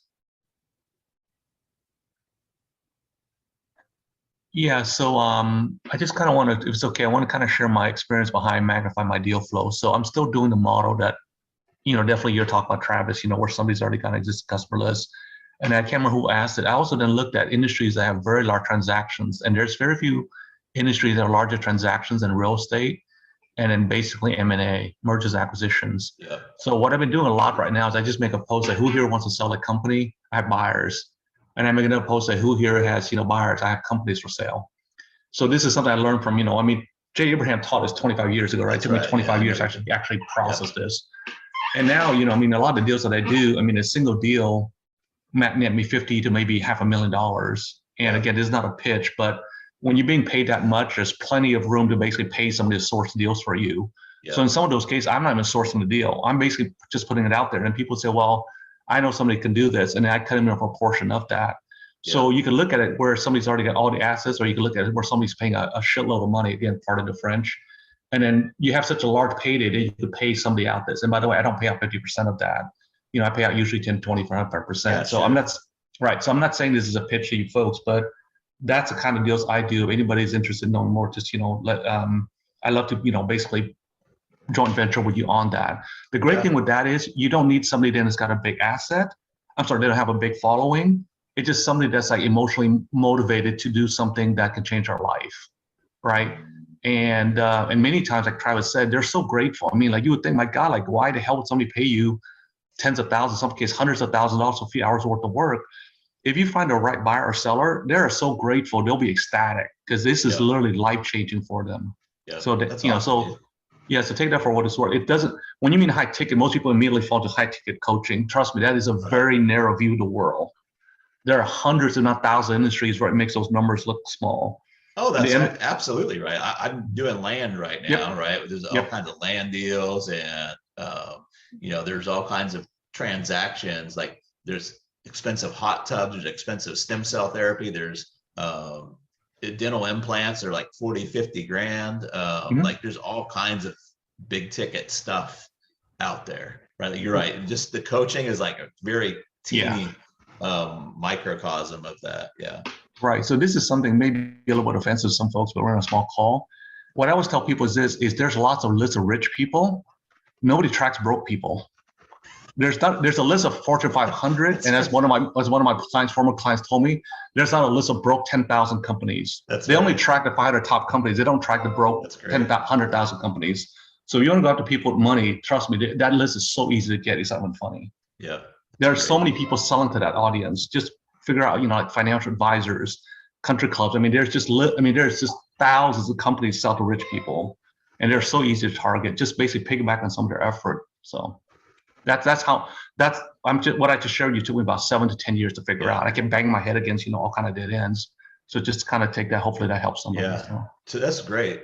Like we don't have one because we're totally not cool, but like almost everybody in my neighborhood has these expensive golf courts that they go drive around. Like I was like looking at some of these, like, good Lord, some of these like $25,000 golf carts. Like, holy shit, I just rather walk in my own neighborhood, but and I'm not cool, but like everybody cool around here has got those Polaris vehicles, and everything's pretty interesting. But yeah, there's lots of big ticket stuff, lots of money flying around. Yeah, and a real good JV on that would be like anybody who's got a lawn business, they still send out paper invoices. You can put an insert in for the Polaris. You can put an insert there's just all kinds of deals you can work out like that. That's why I'm always like a kid in a candy store. Yeah, this is something I'll just share this out. I'll drop off. This is something that somebody shared with me that might be of interest to many of you. If you're a millionaire, the odds of you being a business owner is 95%. That just a statistic hasn't changed. Yeah. If you're worth like around 3 million, the odds of you being a business owner is around 98%. If you're worth 10 million above, the odds of you being a business owner is 99.9%. Wow. So work backwards. Yeah. Go after business owners. I mean, if you want to list of people who have money, Yeah. target business owners. It's that simple. I mean, most of us don't have connections to celebrities because that's another niche. Yeah. But basically, business owners doing above a certain amount. If you work backwards, they're going to be taking home most of the time a certain amount of money. Yeah. So find out who has already slanted, and like Travis said, piggyback on that. Realtors, financial advisors, mortgage brokers, all those people, they already have those lists. That's awesome, Alex. Thank you. Rochelle, you have your hand up. I'm going to get hit with this Zoom thing here pretty quick. So there we go. Hi, maybe you guys covered this a tiny bit in the last question. I was actually heating up food, but my question is, where would you go to buy the list for a small market like your student with the martial arts schools list? Like, yeah, where do you actually go to get those lists? There's a bunch of them. If you're getting compiled data, which is what that is, like they're just compiling it either from public resources or compiling it. There's a bunch of them out there. One of them is Exact Data. If you're getting a list, like if you want to get a list like of $10 million business owners that have purchased something, then you probably, there's something like Nextmark, but I'd probably go find a list broker. But if you're just getting compiled data, you can go like just with a data company like Exact Data or something like that to get compiled data to purchase. Sometimes you can just Google it too, like martial arts school Okay. list or martial arts school kind of thing too. But because it used to be one called Info USA. I don't know how good it is anymore, but they're just all compiled lists. But they have what you need on there. Now there's some of them like Exact Data will let you do so. I think it's Exact Data will let you do some more filtering. So you could, like, if you want to martial arts schools that that are doing at least 50,000 a year, they have some other selects on there that can help you narrow it down a little bit. She just got the whole thing because we're like, if they have a school, like, just buy the whole dang list. It's not that big, right? But like nurses, there's millions and millions of nurses. So you might want to select those down a little bit, right? By types of nurses or income levels or age or gender or any of those kind of things you can select, but it's a compiled list too.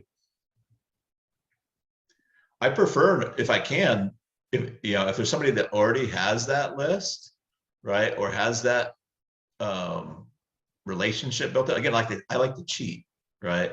So if somebody already has that halo, right, like in the martial arts space, there's martial art accreditation companies, right, certification companies that already have that endorsement, right? So that's a really powerful, because it's better than just getting a compiled list, because now you're getting their halo on that, right? I tell this story often because it's really easy to understand, but I had a girl many years ago did reputation management for auto dealerships. And does everybody know what reputation management is? It's like SEO, where if they get a bad review, she helps them with the review and push it down. But she was cold calling all the auto dealers, and it was a lot of work.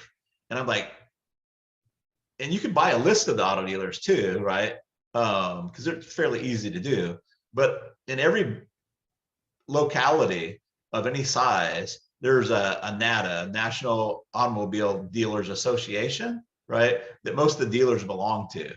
And so I just said, why don't you call up the association? If you know anything about associations, they get dues and they have to justify their existence, right? So I said, call the association up and see if their dealers are having any troubles with bad Yelp reviews or any kind of bad reviews, right?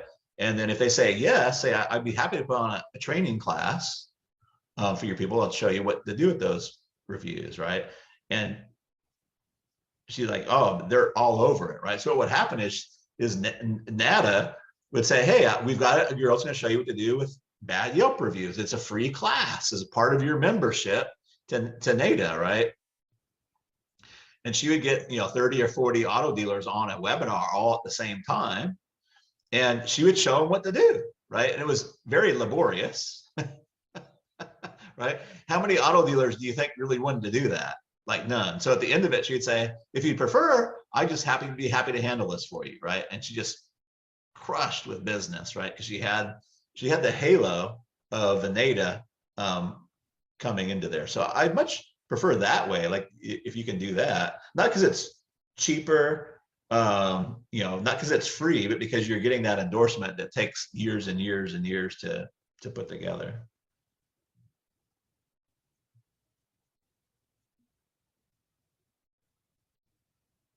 Does that help, Rochelle? Yes, it does. Thank you. Awesome. You remind me of I can't remember her name. You probably get this all the time. The lady that was on Weeds.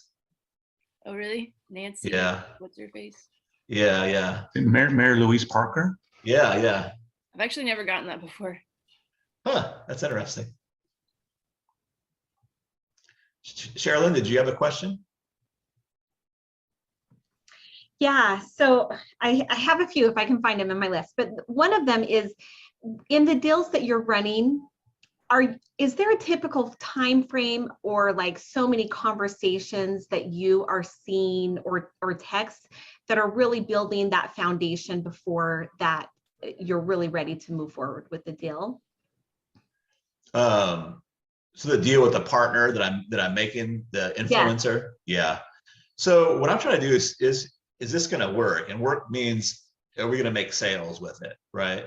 So usually what I do is I run like 5 or 10 emails out to their list using, it's called the phoneless sales machine, where they basically send out short emails. We get them to raise their hand. We have a little chat with them, right? And then we give them the details. It's in a Google document, right? But yeah, we just like to see if we can make some money with it. But more than that, we're looking at what is the relationship they have with the list, right? Do they like this person, right? Have they gotten a good result with them? And usually we can tell even before we make a sale, right? How they feel about that person, right? So like even just 1 or 2 emails, if we're like, man, they really hate this person, right? And we're like, hey, we don't think this is going to work out, right? This test isn't going to work for us, right? But if it's like lukewarm to, yeah, we can tell they really like this person, right? Then we get the data back, right? Like when we present the offer, and usually it's not a new offer, right? It's not a brand new offer. It's something that, I'm not saying that they've seen the offer before, but it's an offer that the influencer has already sold, right? At one point. So we kind of know that because we want to try to eliminate that, right? But yeah, we try to make a few sales. So usually what happens is if we get 10 people that see the offer, like we like to see 1 or 2 buy it, right? From there, and usually we can figure that out. Usually it doesn't take even 5 emails, but the reason I say 5 or 10 is one, it's like they like him, but we just have to dial in the offer a little bit. Then I like to have a little bit more. And if the offer is working, I like to have a little bit more so we can make some more money with it, right? What'll typically happen in the test is if we're like making way more than they're making on the daily, they'd be like, hey, can you just keep on doing that too, right? So you can continue on. Like I usually try to move from email over to direct mail because usually they're using the email list and I don't want to clone it. I just clone it off to the direct mail, right? Or they already have a direct mail list. But after the test, we can say, yeah, this worked out great. Since you're selling women's clothes or you're doing accessories, right? Or weight loss programs, we may not want to hit that list all the time with weight loss programs. Why don't we do a segment on a different list or put a Facebook group together, right? But we just want to make sure that the offer is going to work first on that test. And usually like 5 or 10 little communications out to their list, we can tell something pretty quickly. So just to clarify, so with that influencer or whoever you're wanting to do the JV with, you're following phoneless sales machine. Then you do then you get on board, you send your simple contract, you run the test, and you're cloning the data to different places depending on the assets they have and what you think is going to convert the best. And then you see this relationship works, we're going to move forward. You would then sign a longer contract, and then you're moving forward with other offers. Is that right? That's right. Yeah. And usually if it works at all, they're the one pressuring you. So that's the beauty of this, right?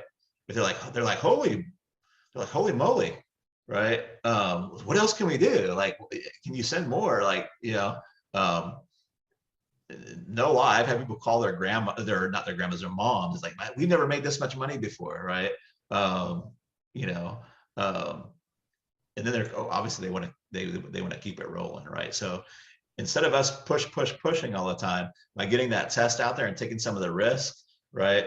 Then it becomes a pull thing, because they're just like, holy moly, like I just made 10 grand, right? And I didn't even have to get on the phone. I didn't have to do a new webinar. I didn't have to do all those kind of things, right? They're like, yeah. And that you just feel the relationship, and they're like open to whatever you want to do, if that makes sense, right?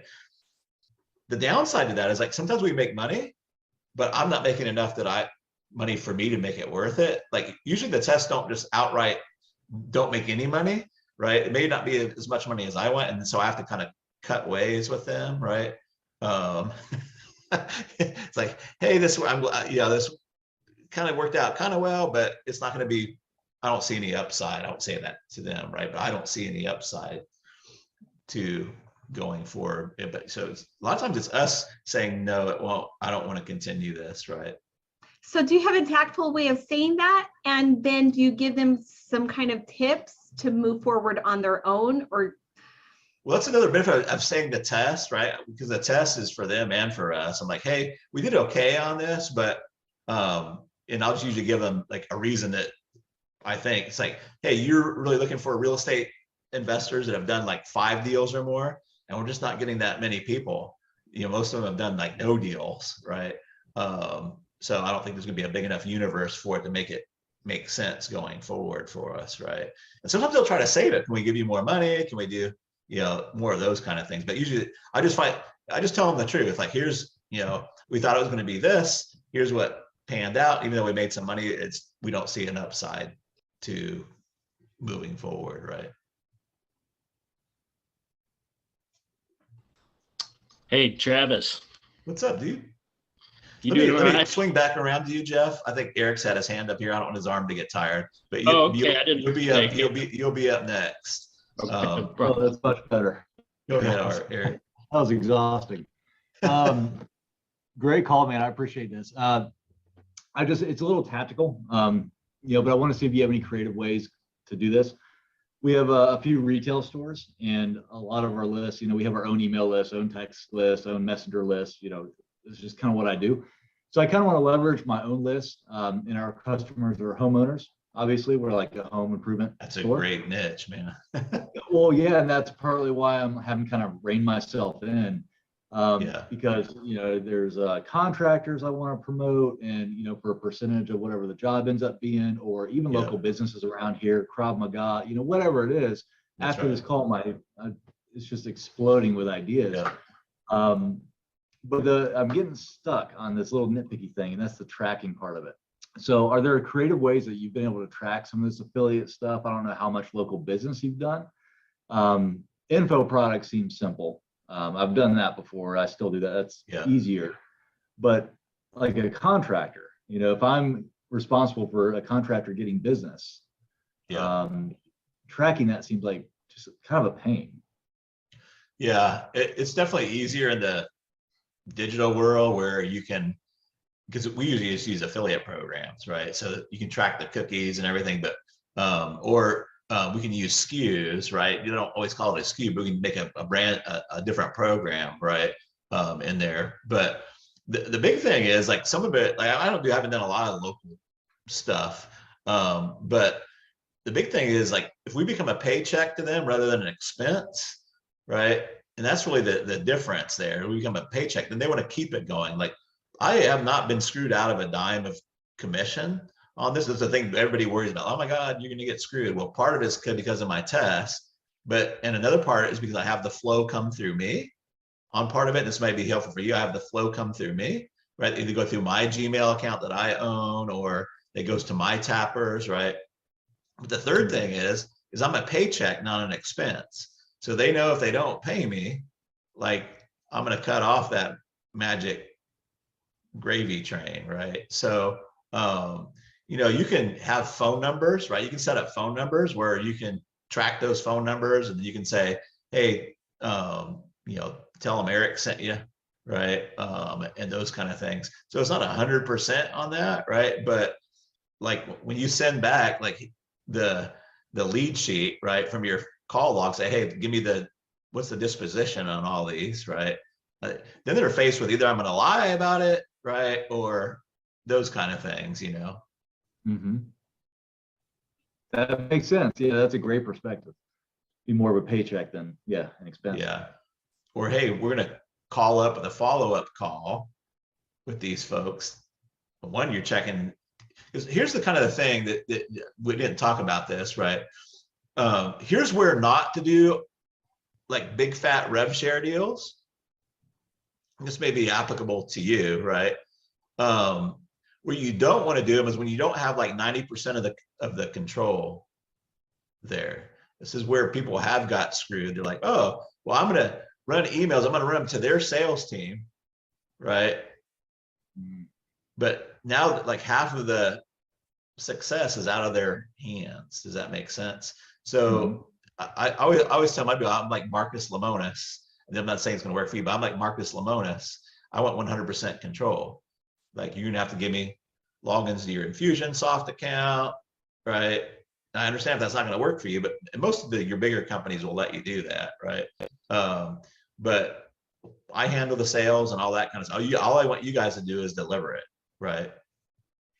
So yours would probably be a little different. I would probably pick jobs that are easy to figure out, right? And you know, and maybe sell the calls or sell the appointments, right, for more, right? Or something like that. Because if you got to rely on their sales team to go out there and close the deal, it might be a little bit different. Good point. Yeah, good point. That's relying on them for a lot, and you have to really trust them. Now, what you might be able to do is take some, and Alex would probably dig this, right? You might take somebody that's new in the business or just needs the business, right? And say, hey, I'm happy to, let's run a test first. Let's see if we can get you any deals, right? But if it works out, I would like 10% of the revenue of your company, right? So you can use that to just get ownership in there or part ownership in the company. That may be a little bit, you could do that. Like I've had people propose like, hey, can you just take ownership in some of my company? That's not, I just want to have the data. I don't want the hassles of the operations. Like that's why I don't acquire businesses. I just want their databases. That's all I want. Like I don't want the rest of it. Just give me the database because that's my thing, right? If that makes sense. But that's great. Okay, great. Thank you. Yeah. It's been awesome. All right. Go ahead, Jeff. Go ahead. I'm sorry, I just now saw the raise the hand features. That's why I'm late to that party. I've got a mechanics question about cloning the data. Like a couple answers ago, you said something to the effect of, well, I want to take that email list and turn it into a snail mail list. What are the mechanics of that? Do you need to email the list and get addresses? Is there a way to automate that? I mean, how does that work? And in the same way, you know, like from a Facebook group to email list, something like that. What are the mechanics of the cloning?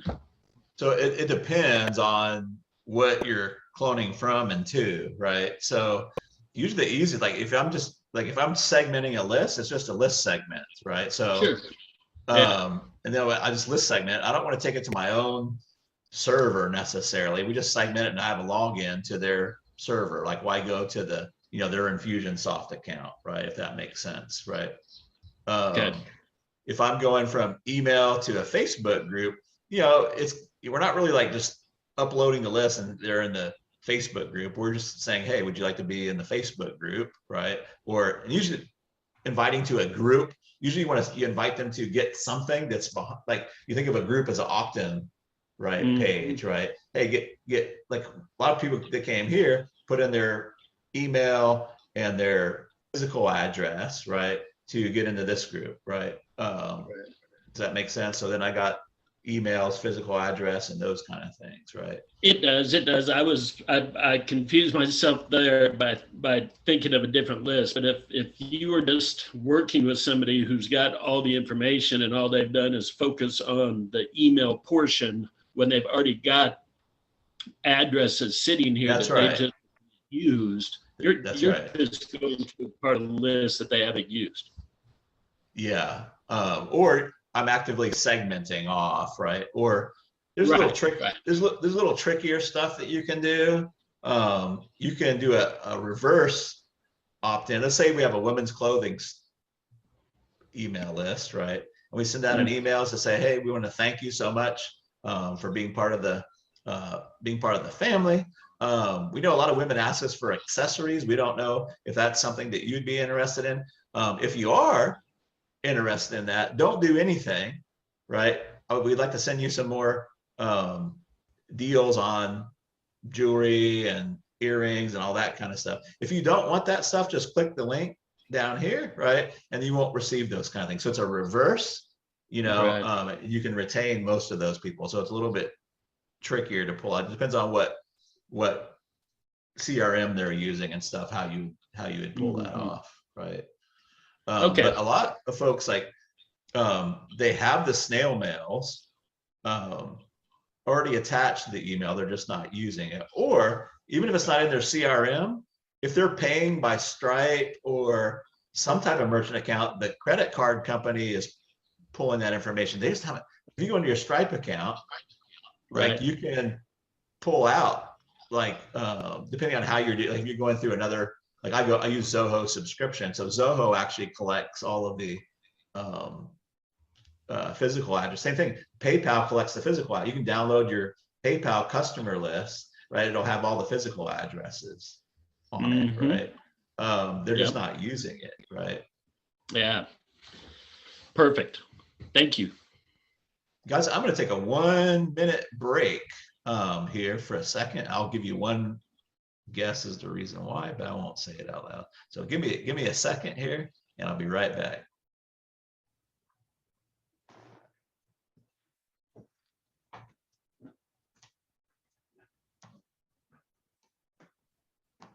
Eric, I was going to elaborate a little bit on something you said earlier as well. And of course, T would probably say this as well. They do have something like CallRail.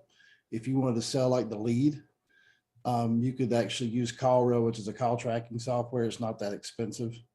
And it'll actually record the call. So if they don't answer the call, it'll say they didn't answer. If they don't return the call, it'll say they didn't return it. If they do accept the call, it'll actually record the entire conversation. Oh, that's So great. That's super. You'll know whether or not they've got the calls or not. Now you can't control if they close it because you won't have a clue unless they close it on the phone, but most service-based industries are not closing on the phone. So then you're just have to take their word for it. Yep, that makes sense. No, I appreciate that. I saw that comment. I'm going to check that out. That'd be really helpful. Absolutely.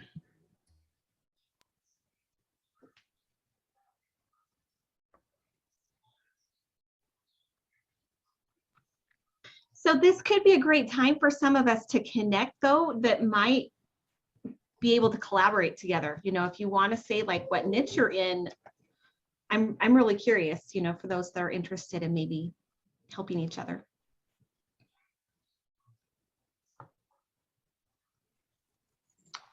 If anybody, Well, I'll go. Go ahead, Michael. Can you hear me okay? Okay. I was just going to say, if anybody struggles with languaging patterns or copywriting or the things that will create smoother pathways into making those initial calls or deals or putting together the offers for people once you have a deal in progress, that's something that I love to do and I'm very good at. Travis called it making a coffee date, and one of the things that I've always called it is an icebreaker call, for example. Anyway, feel free to reach out. Michael, good to see you in person, man. And thank you for your support there. I don't know what happened to your guy that tried to get in. I might have misinadvertently hit the wrong button or something, but it's still showing as invited, but I can't find him anywhere. So I don't know if there's a little glitch in the Facebooks or what, but if it's not too much hassle, have him feel free to try it again, but I'm not sure what happened on that fella. I think Greg Stambro's got his hand up. And by the way, we'll probably go for another half hour or so, and either until you guys wear out or the half hour, but just to kind of give you guys a range there. But Greg, did you have a question, sir? Greg, yes? Yeah. Thanks for the call, Travis, and everybody here. I'm a newbie in this arena, but it's exciting to me, and I'm looking to connect with other people here too and learn. Glad to have you here. Yeah, thanks. I do love negotiations and putting deals together, and the whole idea about acquiring assets for, pennies on the dollar. I've been studying and learning from a mentor in private equity, and that's his jam too. And you've got a different approach and spin on it, and that's what I really appreciate about it. My question though is about, was I imagining that in one of your videos and even in this call today that you're alluding to bringing in people to help, and you might have people that can actually help? Obviously everybody here could, probably offer support, but I thought I was hearing that you might have people that we can use to close deals and or do any other part of the mechanic side, because I'm a lot like you, what I think I've heard you say before, and that you're not too good on the tech side, and that's not something I want to do. I'm not great at it either. I can figure out almost anything by Googling it, but I'm not great at it either. So the biggest thing is to get the deal, right? If you can get the deal and get distribution or get the deal, like that's the tail that wags the dog. So you can, like, details help, right? So if you come into the group, like, you feel free to put it in the group. You can come in the group and say, look, I just got control or the go ahead to monetize a 5,700 person Facebook group on video game developers. I love video games, but I want to do all the tech side. Does anybody would like to team up with me as a test run? Everything I do, even when I hire people, it's on a test. I don't say, hey, Mr. Copywriter, let's get married. I'm like, hey, can you write a couple emails for me, right? Or hey, can you, right? So, but the tail that wags the dog is getting that deal. And that the secret is to making it a test first, right? That's why people don't go get deals, because they try to go get deals and they get turned down and rejected, or it takes forever, or it doesn't work out for one reason or another, and they've got so much time invested in it, right? Then they get discouraged, right? Rather than running those tests. So I would just, like, you can post it in the group. Like my whole goal is you guys kind of like use some of you guys probably already have Facebook groups and don't have time to do the thing, right? Maybe not anybody here, or maybe you do here, but I know guys in the groups got big old audiences and don't have time to put them together. So you guys could list, hey, here's what I can do, here's what I'm, and make the partnerships right in the group is kind of some of the idea I have.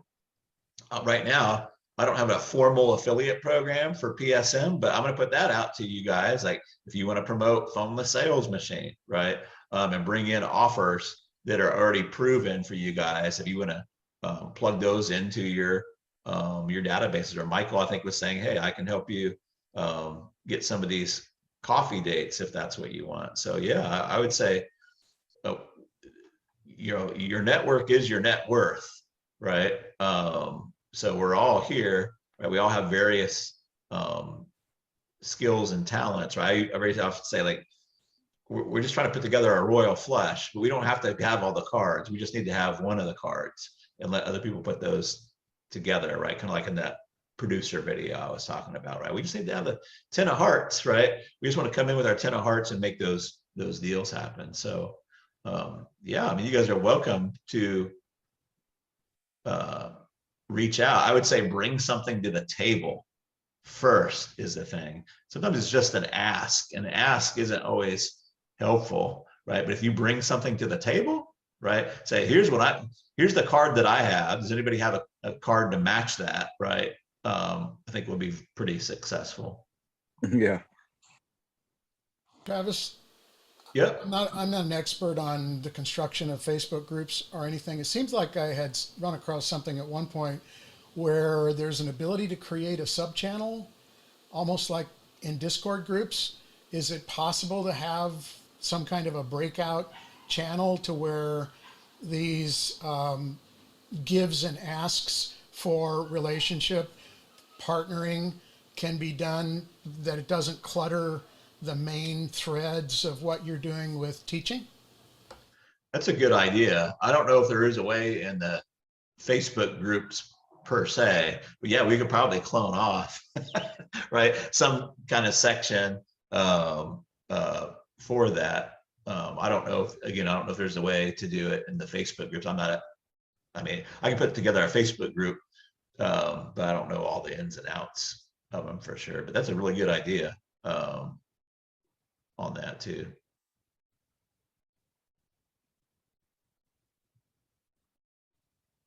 Greg, did that help your situation?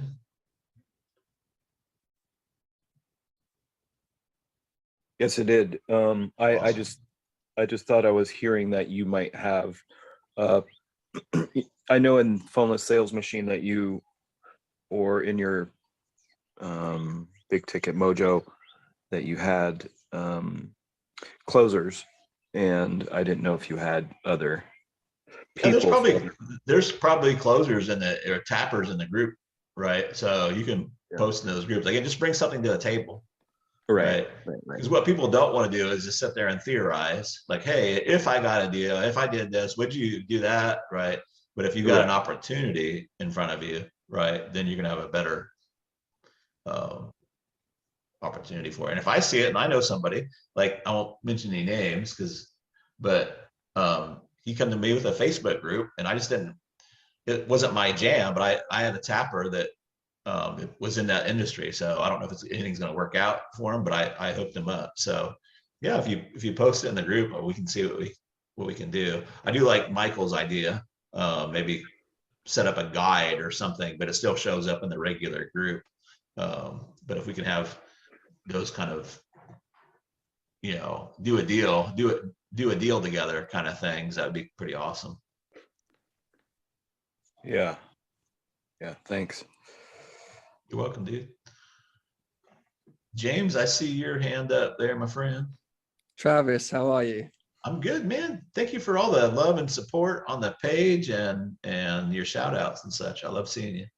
Oh, my pleasure. You are doing us all a great favor, so I appreciate everything that you do. So thank you very much. You're welcome, dude. So the question's kind of what we were just talking about just then. I'm just finishing off creating my own product in the relationship space. Don't have any parades or anything at the moment. So it was more of a question of, what would be the best way to get affiliates or people like yourselves in this group on board doing the selling for me effectively. Like, what would be the best way to do it? Is it just say, like you just said, just reaching out to people, or that's really. You have any sales history? Is it making sales or? Oh, literally, I'm just in the process of finishing off now, doing the website and just finishing off all that side of things, because COVID has thrown a massive curveball. I'm in Perth, Australia, and I can't even get a job here because I'm not vaccinated. So you can't, it's turned into Nazi Germany. So you literally, I've putting all this together in the last sort of like 5 days, etc. And so I don't have the group side of it. It's more the product and the website that I'm putting together. So it's having someone who wants to sell a product effectively? Like, is there any advice, or what would Yeah, I'm trying to get there. So your biggest challenge is going to be like, it's kind of a chicken and the egg, right? People are going to want to see that it converts, or they're going to want to see that you have a solution to a problem that their audience has and they haven't, it hasn't been available. That's how I crushed it in the relationship advice space. When I came in, I had a product that most of the products were about how to make a better relationship. I come in with a different angle, like how to put a relationship back together after it was already broken up, right? And they're like, holy crap, this is going to crush it, right? But I did have sales under that too. I bought my own traffic and everything to that. The biggest advice I could give you is get, by hook or by crook, no matter what you got to do to get some sales data on that. You can go in and find somebody that's got a related list, right? Like, just so you know, I don't know what relationship problems you help with, but tarot, numerology, all those kind of, like, even if a person doesn't believe in tarot, if their relationship is having troubles, they'll sometimes go that direction, right? That's some very cheap traffic that you can get. You can work out a deal with a banner ad or a promo, right? You want to work out something like that. But here's what'll crush it for you, James. Once you get some kind of sales data, go to some of the bigger people that already control a lot of the lists there and just offer them 100% commission, right? And you only want one or two to do it, because what happens is, I'm giving you a big freaking tip here, right? If you can get the top tier, somebody in the top tier to promote it, right? All the other experts are on their list and they're going to promote you too. Sorry, who do you mean by the top tier people? Who do you mean by that? Well, who's the top tier relationship advice person in your niche? I don't know, Esther Perel, Brené Brown, those kind of people we talking about? Well, that's what you want to get to know your market. So that's no, if that's what you mean, they would be for the top sort of people that that women would go for. So what do you think would happen if Brené Brown promoted you? Oh, it'd go insane. Yeah, not only just from the sales that she made, but all the experts would, because they're all on her list, I guarantee it. Yep. Right.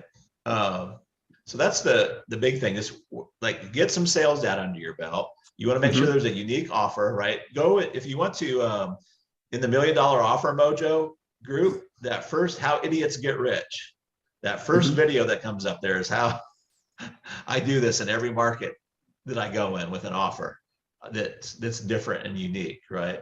Yeah. And then make whatever deal you need to make to get the top person, or at least one person, to give them 100% commission if you need to. Like, write the email copy for them, right? This is a big thing when we try to get people to promote stuff for us. They make the other person work too hard, right? Like, oh, will you promote my thing for 50%? Right? And then they want them to do all the work. If you turn that around, say, look, like, I just tell them that you're like, hey, I've got this new product. I got a few sales under my belt here. It's a unique offer I think your people will love. I know you don't have a lot of time. What I do, I'd like to personally write the emails for you. I'll even log into your autoresponder if you want me to, so you don't have to hire somebody to do that, right? Does that make sense? Yeah, totally. That's so people come to me all the time. They're like, hey, will you help me promote my thing? I'm like, well, what is it? And they make me work too fucking hard.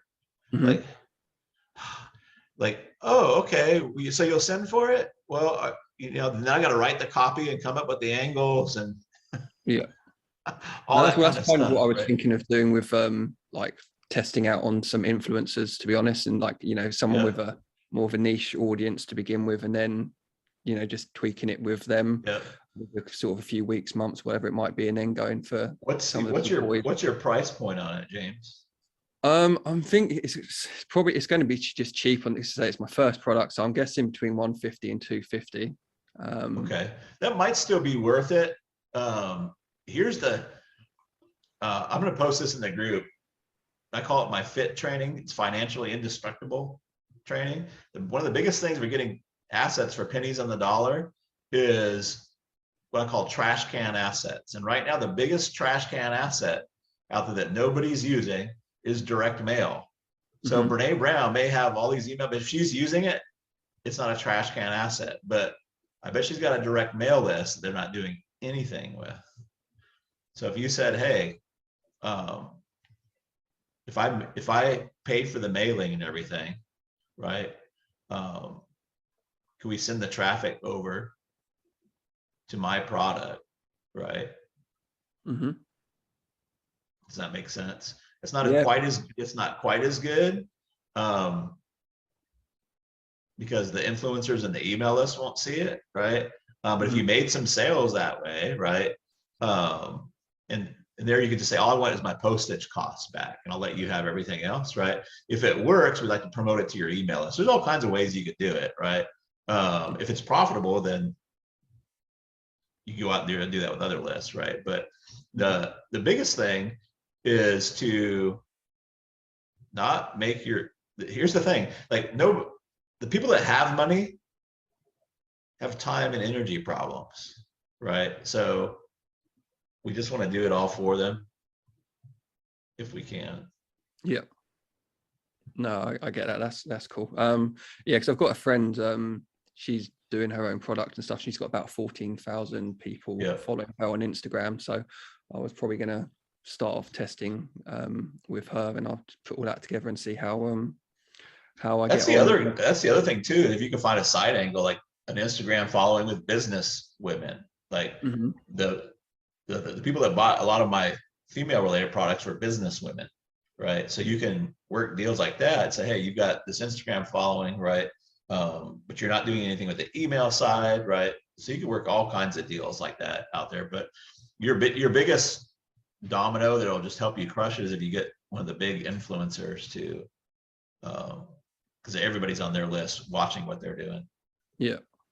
Yeah, cool. Yeah, I'll start off with this person's list, and there might even be an opportunity there for some other people in the group to say she's doing her product. I'm not sure what price range. I'm guessing between $500 and $800, give or take, something like that. So it might be an opportunity for someone in the group to use her list for something.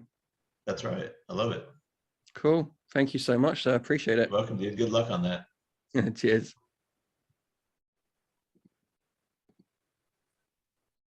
Freddie, do you have another question? Yeah, another question. Sorry, Travis, and James, I just said good, as well. As you're another good. fellow Brit who woke up at stupid o'clock on Friday morning on this part of the world to be here. I know a lot of people in the relationship space, James, so more than happy to give you some pointers on that. That's awesome. But thank you, buddy. Appreciate that. No worries. And my question for you, Travis, and maybe other entrepreneurs here can feel the same. Right now, I'm sat here with my mind blown open. I've lost a couple of limbs from all the thought grenades and value grenades you've chucked in here, Travis. So I'm here, Friday morning breakfast time now. I want to go reaching out to real estate agents and roofers and influencers and almost stop every single person in the street and just say, what's your list? And shoot off in 1,000 different directions. And I also know that that's a danger, because if we, if we try and light 1,000 fires, we can't tend to them all. How do we best keep that focus, and how do we go away from this call and say, right, I'm going to focus on getting one deal done and make that a profitable deal? Is it just, as you said at the start, and focus on what we enjoy, or do you feel there's any more tactics or strategy that we can use behind it? Yeah, I think it's a smart place to go. We'll have a tendency to do something for money, right? And it makes sense at the time, but like I don't know anything about Akashic records, right? There's like, I know it's a great niche, but I don't know anything about Akashic records, right? So it just doesn't excite me, right? So I would kind of keep it in your wheelhouse, because you want to be able to see like, oh, here's what the offer is, here's what the real offer is, right? You want to have some familiarity with it, right? And then I like to cheat. I like to look at who in my circle of influence do I already have that either is in that niche or might know somebody in that niche. And again, I trick people into thinking that I'm smart, but I can't sit there and just put it down from my brain to paper.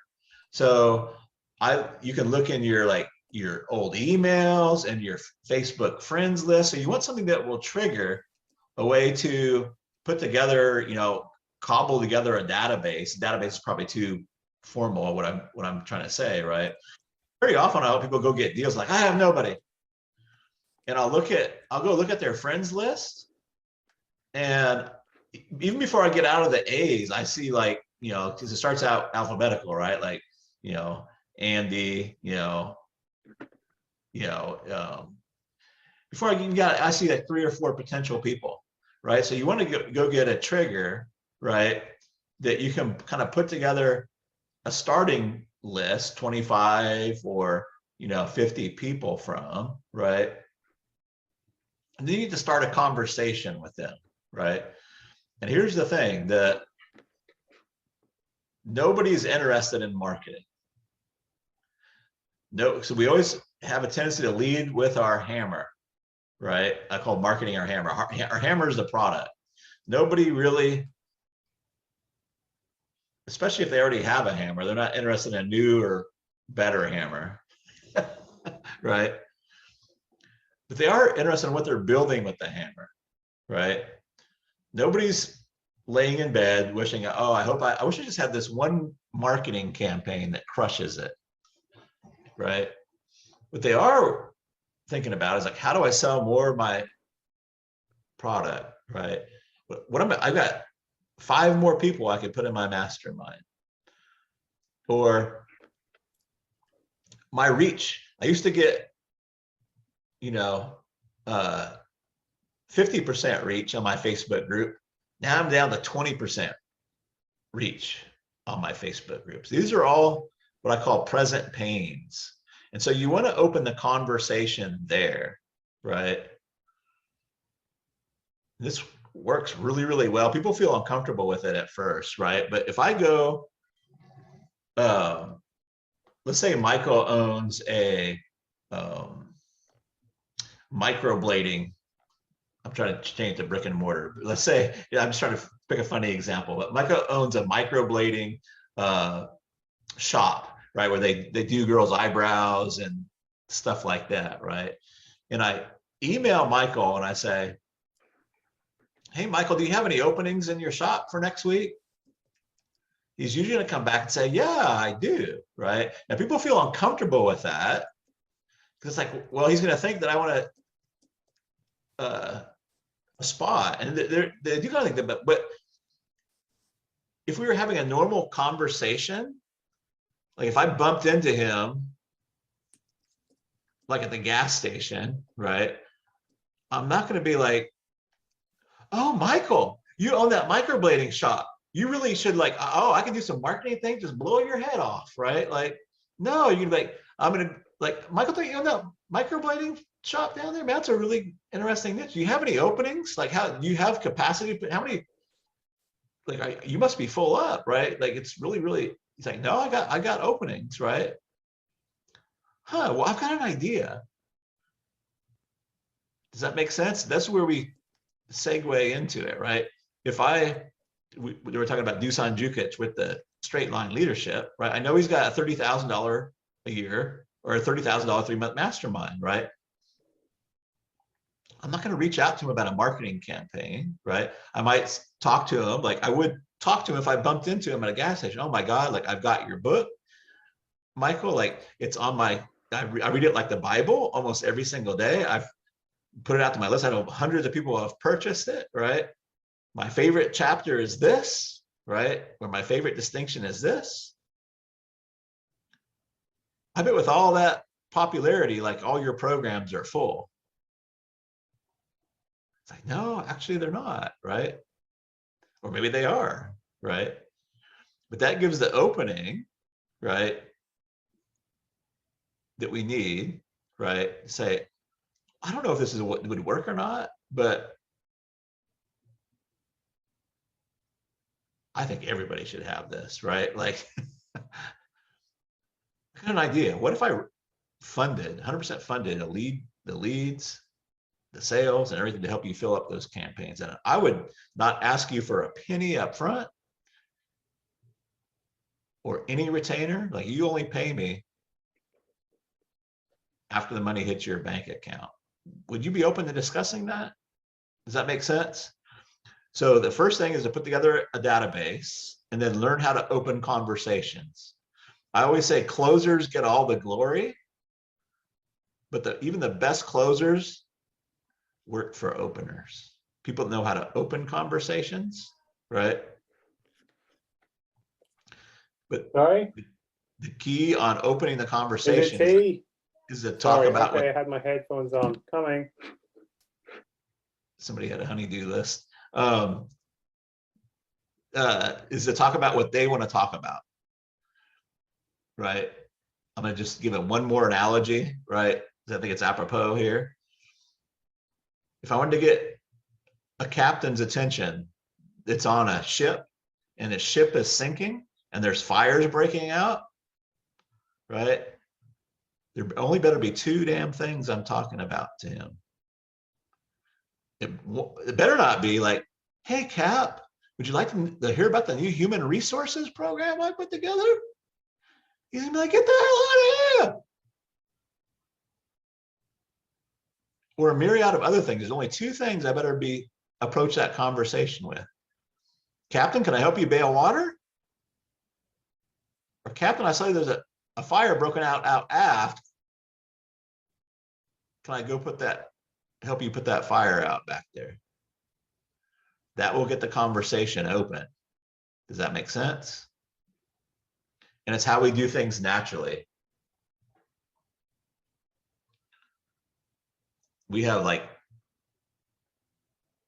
80, 90% response rates on the first initial response to our cold emails, because we're not doing it like everybody else does, where they just pitch them. That's not natural.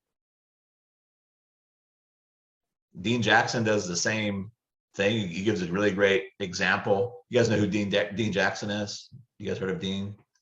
Brilliant, brilliant guy. There's a podcast called I Love Marketing. But he was working for a postcard company that does a lot of work for restaurants. Now, what do you think? How do you think a cold email is going to go if I reach out to a restaurant person and say, hey, have you thought about using postcards? Right? So let me dimensionalize this a little bit. I don't remember the exact numbers, but I think he started working with a postcard company. They had like 3,000 restaurant owners on an email list. And when they send out emails talking about, they sent out an email talking about a postcard to get people to set up an appointment, guess how many replies they got back? 3,000 people sent out an email about postcards. Guess how many replies they got back? I know this number exactly. Anybody want to gander a guess? Anybody? None. None. Zero. Absolutely freaking zero. Good job, Michael. Then he sent out, so Dean had them send out this email. It said, do you do birthdays? Do you do birthday parties? Hundreds. I don't remember the exact number, but I know it was hundreds. Hundreds of people replied to that. Yeah, we do birthday parties. Oh, that's great. I would like to send some parties your way. And then he made him a no risk offer to send out some postcards to your people on their birthdays. We'll send out 100 of them for free. See if they bring them back in. That would be fantastic. I got a bunch of those people, right? Open conversation, run a test. Now, what do you think happened when they brought those postcards back in with their 5 of their friends, right? Does that make sense, Freddie? So that's the thing. Talk about what they want to talk about, what in their world, right? Bailing water, putting out fires, in this case, birthday parties. When I sold the fax stuff, I didn't realize this. Now, if I would have called up these restaurants and said, hey, would you be interested in some fax advertising? I probably would have had to make a lot of calls, right? But once I learned what the real thing, like, they wanted, like, hey, could you handle more carryout orders? Yeah, we can. Like, how? Yeah, we can handle more carryout orders. Here's why I'm asking. We just had Mike Brady over at Brangus. He had to put in a second phone line because we got him so many carryout orders. Would you be open to hearing about what we did for him? Yeah, we would. Does that make sense? Then I wouldn't even tell them those facts. Like, I would show them the list. Do you do business with any of these offices? You're like, yeah, we do business with almost all of these guys.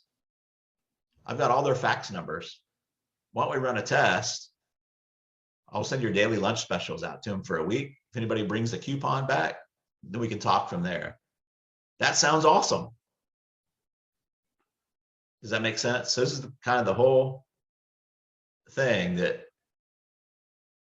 I'm setting you guys up with, right? To get control of assets. It helps with sales too, but right, to get the control of assets, the same thing.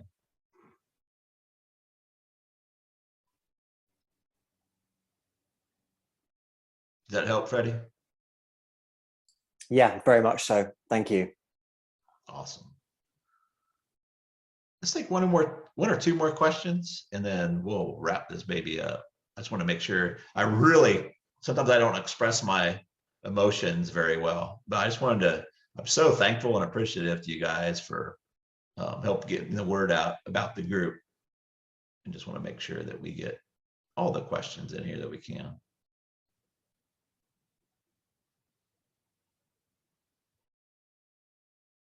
Talk you guys out.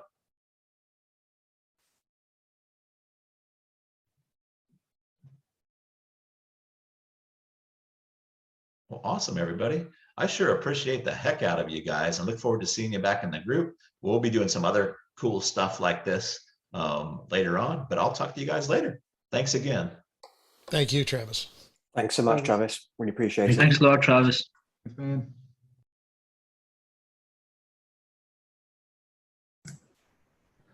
What is up, superstar? I am super glad you made it. We'll see how I do on this video here. I did wear my money green shirt. It's not quite the green of money, right? But it's the best I could do. I thought I'd wear a money green shirt for our FIT training, which is financially indestructible training. Or if you're more of a move towards type of person, financially invincible training. I'm pretty excited about it. I've had a few too many cups of coffee. Just as review, we basically have 3 steps and 3 things that I wanted to kind of share with you over the next few weeks. And that is get control of assets, right?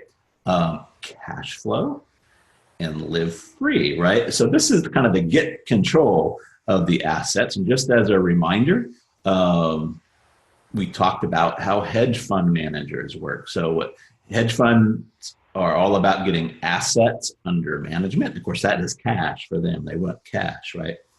But we're going to look at this a little bit differently and look at other assets that we can get under management really quickly, which is the 30-year wealth shortcut, right? It's how we can accumulate or get control of more assets in a year than most people, like even some doctors and surgeons, take some 30 years to do, right? So we're going to focus on some of the things about how to get control of assets. And like a couple of people mentioned, like Todd Gaster in the group, and a lot of people say, well, like I know these deals are out there, but they never seem to go right. And ask me how I know. I've kind of figured this out and figured out, that's what I'll be sharing today, the core principles of this to make these go smooth and easy as possible, right? And matter of fact, I've got a homework at the end of this where you can kind of go out and prove it to yourself. And I'm going to be giving up to $1,000 in Mojo money for anybody that completes the homework. It's not $1,000 in real money, it's $1,000 in Mojo money or Mojo Moolah, where you can use that on any of my products or services. And if that goes in your pocket, you will just have to post that you did the homework and the results that you had. So I'm kind of excited about that. Probably going out of turn talking about that. I hope you won't mind. I'm going to go talk about a lot of things I go super, super deep on. And a number of my Mojo men and Mojo women have paid me 6 figures to go really deep with them on this. And the big thing is like they come out doing deals, whether it's as for other businesses or for themselves, right? Or for their own businesses. They come out doing deals in days. It takes other people months to do or years to do, or those deals never happen, right? But with that said, I hope you won't mind. I've made a few notes here.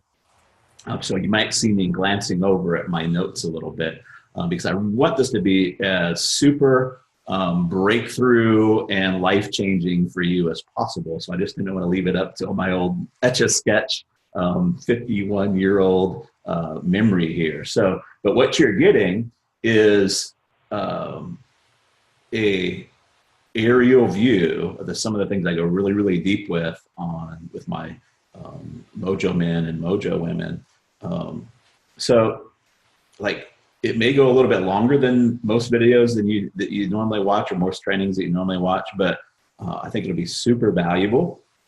And so if you can just hang out with me here, pause it if you need to, take some notes, but I would go through every minute of this because getting deal getting, right, a lot easier. Whether you're doing this for your own business, like you need to drive more qualified leads or more sales into your own business, or you want to go out and do it for other people. That's kind of what I do. We call it a back-end agency or beamers on how we do it. We're moving more towards investors now.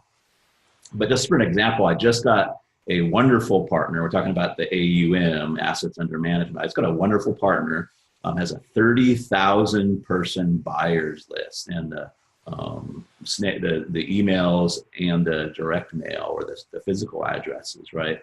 So on average, if we're figuring like $100 cost per acquisition to acquire those customers, that's really kind of low.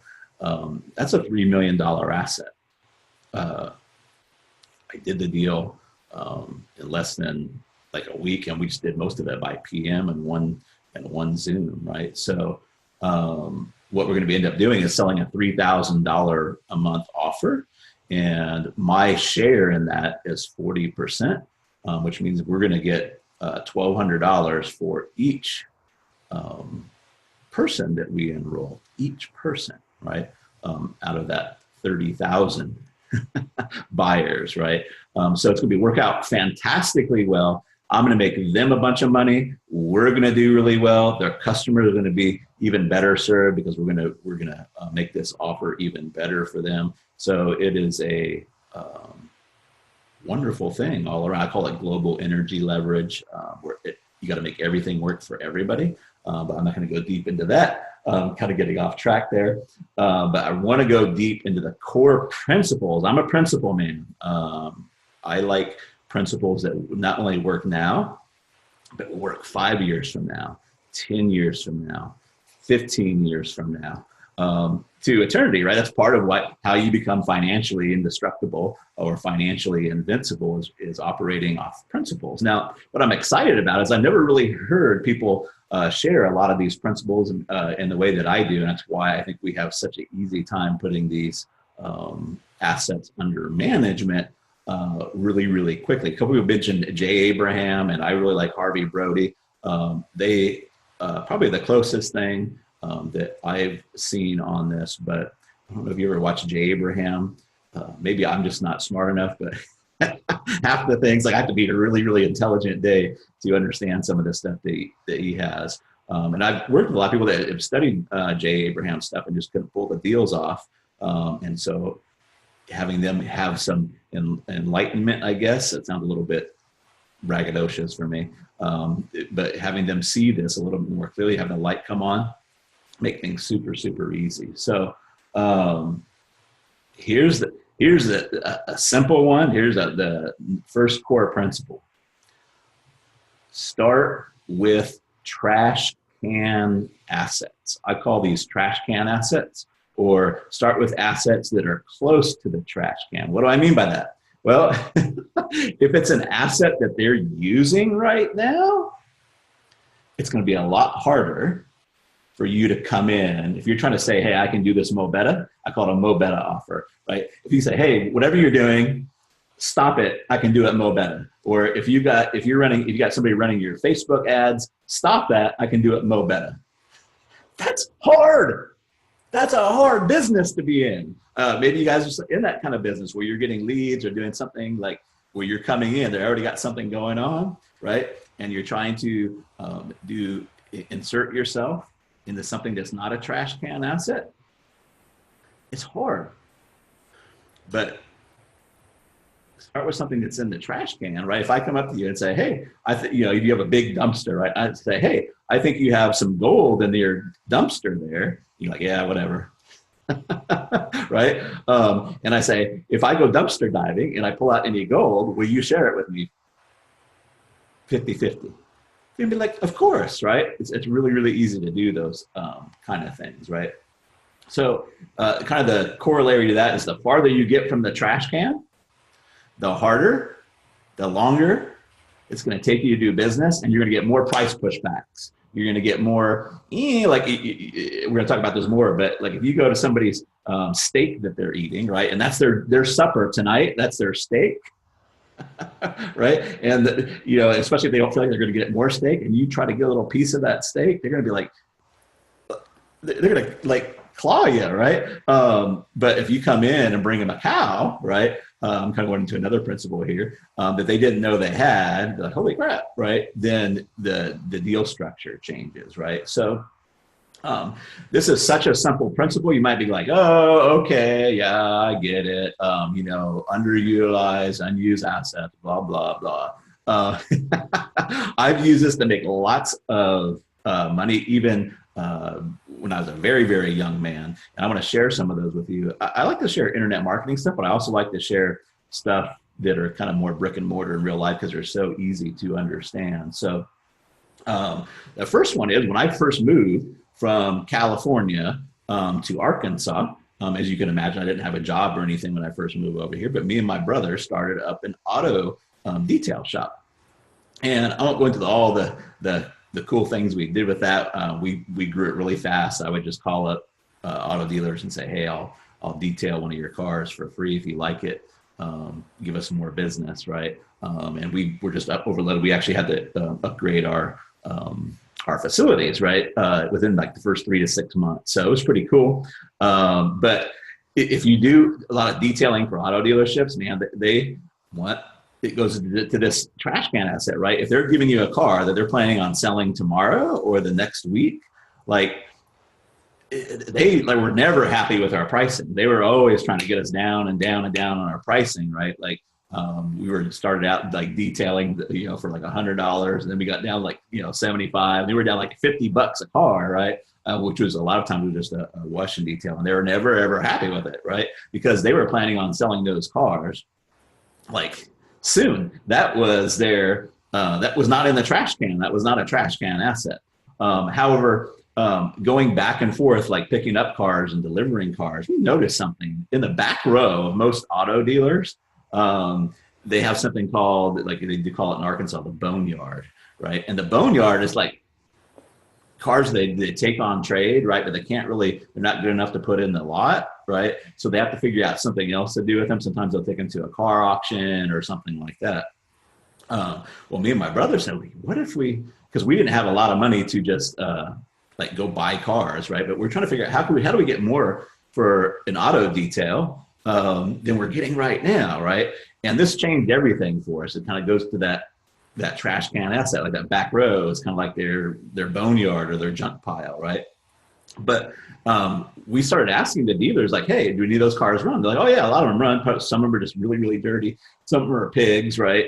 We call them pig cars in the detail shop. They're piggies. But so we said, well, hey, and we knew it was where an auto auction was in Fort Smith. Fort Smith is about an hour's drive from here. So we did this. We said, hey, if you will give us on consignment one of those cars, we'll take it back to the shop and we'll clean it up, right? And we'll take it to the auto auction, right, for you. We'll do all that for you. Like, what do you want for this car, right? And they would give us like this wholesale price. And I remember Crown Vics. I won't go into big detail on that, maybe in the next training. But we really like Crown Vics because we knew a guy at the auto auction that would buy those. We didn't know that going in, right? But usually they wanted like $500 or $600 for an old Crown Vic. We would take it, clean it up, drive it about an hour to the auto auction, and we had a gentleman over there that would typically buy the Crown Vics from us for anywhere between $1,200 and $1,500 because he would run them down to Mexico and sell them down there for $2,000 or $3,000, right? So that was his business, right? But they would turn over those cars to us all the time. It was no big thing, right? They didn't expect the money, but it was a trash can asset. It's really, really easy to get people to turn over assets that they're not using right now, right? That they're not using right now. Now, if they're using it, they're gonna like have their claws out, right? And they're gonna try to get every little scrap that they can, right? So you really want to be aware of that. Another example of this, and Wesley Bosser commented on this. Wesley actually lives in the same town that I did. This was several years ago. It was probably back in the mid 90s, late 90s. I had started up a fax advertising service here in town. Again, taking advantage of all the fax machines. It was a distribution network. I just put them together and I sold advertising to all the restaurants on that. But that's another story. It was a great business model, but I got to know some of the restaurant owners around here. And it was in the late 90s that I started becoming aware of like affiliate stuff. Maybe a little bit later than the 90s. Could have been the 2000s, but and I started becoming aware of affiliate stuff, and satellite TV was just coming into vogue, and there was these affiliate programs for satellite TV that would pay you like $100, $125 depending on what your volume was if somebody would sign up for satellite TV, right? So I noticed that underutilized, if you want to use Jay Abraham or a trash can asset, that Bob Manson, I think he's retired now, but Bob Manson, was the owner of Old Post Barbecue, had. So every day at lunch and dinner, like he had just lines of cars coming through his carryout window, right? And every time he would give them their bag of food in it, and there would be a carryout menu. But this carryout menu was folded in trifolds, right? On the back, it was blank. On the back, it was blank. What does that mean? That's not using it, right? On the back, it was blank. So I went in there one day, I said, Bob, like, how would you like me to print up all your menus for free?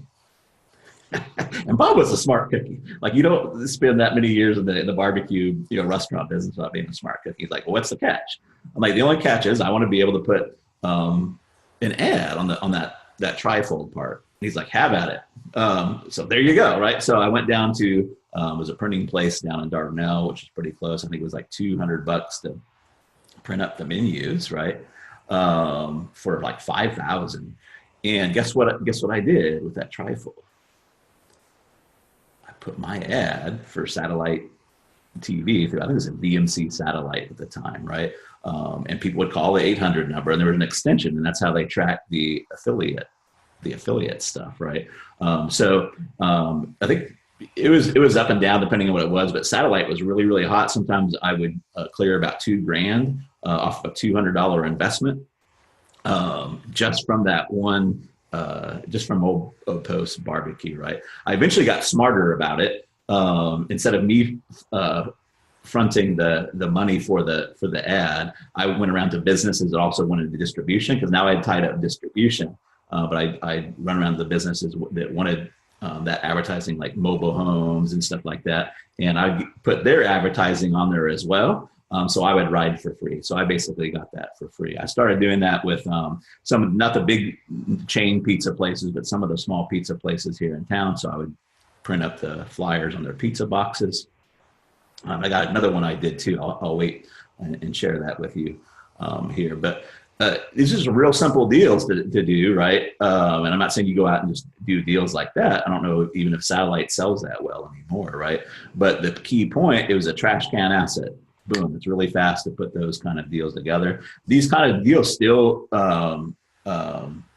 exist, right? Think about this, like I did, one of the guys that does my lawn service, right? They mail out invoices all the time. I think like what do credit card companies do? They put inserts in, right? And so it's really easy to set up deals where you just pay the postage, say, hey, how many invoices do you send out every month? How much are you spending on postage, right?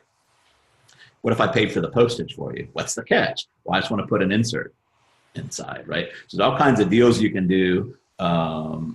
Like Christmas tree lights are super expensive, right? But you go to all lawn services and you find a Christmas tree light guy, you can put those in there. If you know a big national, some type of a product that would be good for homeowners that you either do as an affiliate or whatever, you could put those in there. These kind of deals are never, ever ending, right? As long as they're in the trash can or just outside of the trash can, it's really, really easy to do those kind of deals.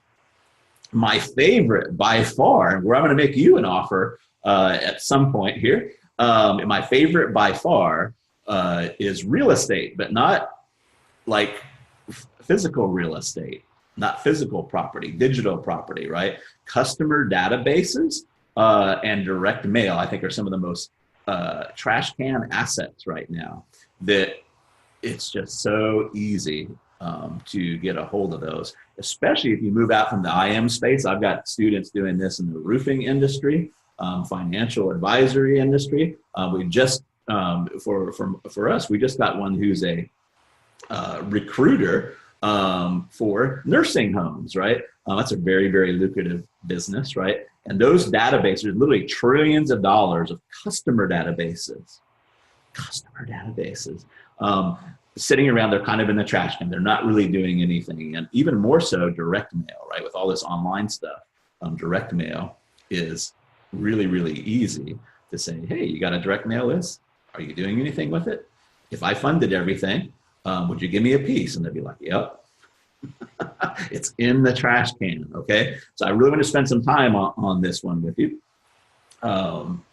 because this is where a lot of people struggle. I mean, a lot of really struggle with other stuff here too I'm going to talk about. But if you're trying to get into that piece of steak that they're eating right now, oh Lord, beware of the steak knife, right? Because they're going to try to chop your fingers off even if they let you in, right? So trash can assets or close to the trash can is a core principle. All right, let's get to the second principle here that we're sharing today.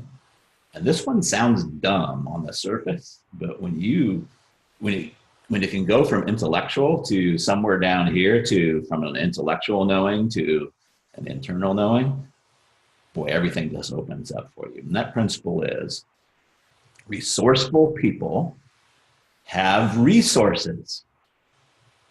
Resourceful people have resources. Now turn it around in another way. People that have more resources than others are typically more resourceful. Not always, but typically more resourceful. And what does that mean? That means they are like waiting, praying, begging almost for some other resourceful person to come around and say, hey, I know you've got all these resources that you don't have the time, the money, the energy, or you don't want to risk your time, your money, and energy on doing. What if I come in and just took that off your plate, but we turned it into a new profit center for you, right? Or money, like we annuitize it, right? We don't say annuitize, but we cash flow it for you. They're like begging almost to somebody to help them that's not going to come up first with a big fat $5,000 a month or $10,000 a month retainer and like say, oh, I don't know if it's going to work or not. Like, but you just pay me the money anyways. Right? Even resourceful people will do that. But they would much prefer if the risk wasn't on their table. But here's the thing I want to point out to you. Everyone has more resources than they're actually using. And this is a multi-million, if not multi-billion-dollar business itself. Think about what Uber does, right? What is the resource that they're using? They're using other people's time, their energy, and their automobiles, right? They're using their time, their energy, and automobiles. In our second video, we'll talk more about this and how this works. But they got all these millions of people. They didn't have to invest anything for their automobiles, right? But it's a resource that they have that are not fully getting to all the use out of, right? Most people use their car like maybe an hour or 2 hours a day, right? So they're just putting those together. Airbnb is another example. This kind of whole sharing economy is based off of utilizing like the common person's assets, right? And getting those assets under management for a lot of people. Now, the challenge with that is if you're not Uber or you're not a big company like Airbnb, you don't have millions or billions of dollars to stick into a venture and hope it pans out. What you want to do, what's way faster, is to find the one person that has lots, millions of dollars worth of assets, right? That you can go and grab right now if you make the right offer to them, right? Does that make sense? I'm thinking I was probably not as strong on that as possible. What I wanted to get across is like if somebody came to me and said, hey, I know that you have 101 ways that you can improve your business. That's true, right? There's 1,001 ways we can probably improve our business, right? But how many are we actually doing? We're probably only doing like 2 or 3. There ain't no way we can get to all 101 ways to improve our business, right? We just don't have the mental bandwidth for it. We don't want to put out all the tiny investments or big investments.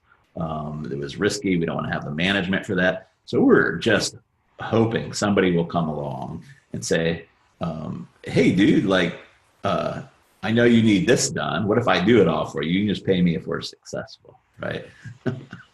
This is what we do with like email and direct mail, people's customer databases, right? Like most business owners know, especially if they've got an asset buildup. It's one of the things, and again, in video number 2, we're gonna talk about asset buildup and flow. But they know when they've got an asset buildup, you have 10,000 or 20,000 or 30,000 customers, and they have their physical mailing address, they know there's probably a crap ton of money sitting in there, right? But that's the only one thing out of the 101 ways that they can be improving their business, and they're really focused on 2 or 3, right? So when somebody comes in ethically and works a deal with them and say, hey, why don't I pay for the postage? I'll pay for the printing. I'll pay for the copywriting. We'll handle all the sales for you. You only pay us if we're successful. It's such an easy yes.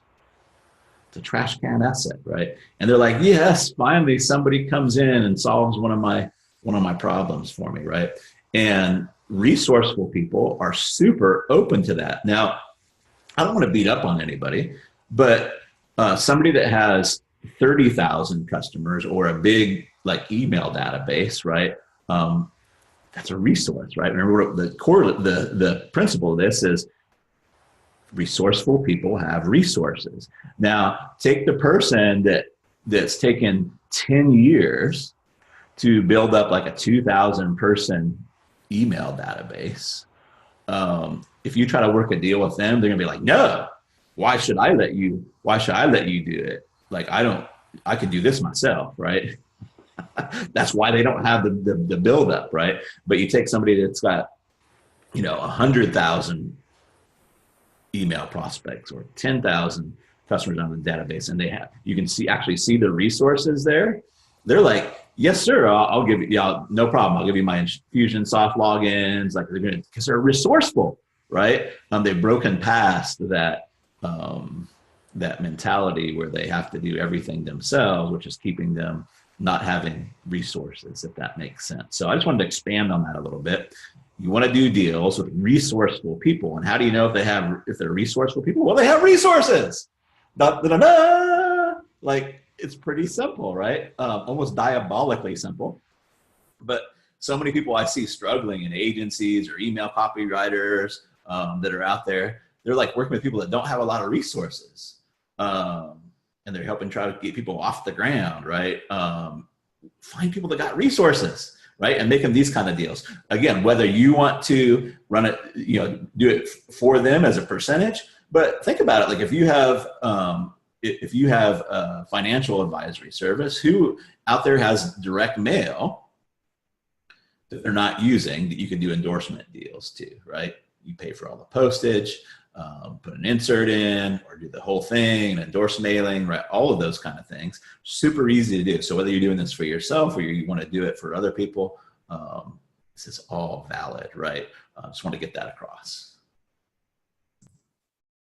Now, this next one is one of my favorites, and I've actually combined two principles. They're actually kind of separate principles, but I've combined two principles here.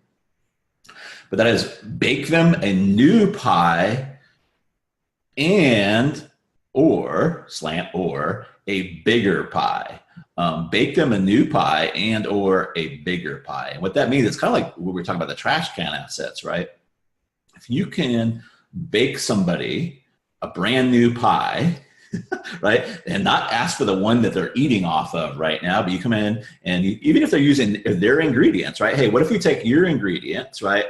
I'll go to the store and purchase anything that you don't have, right? I'll bake you a new pie. Would you share half of it with me? You're gonna be like, yes.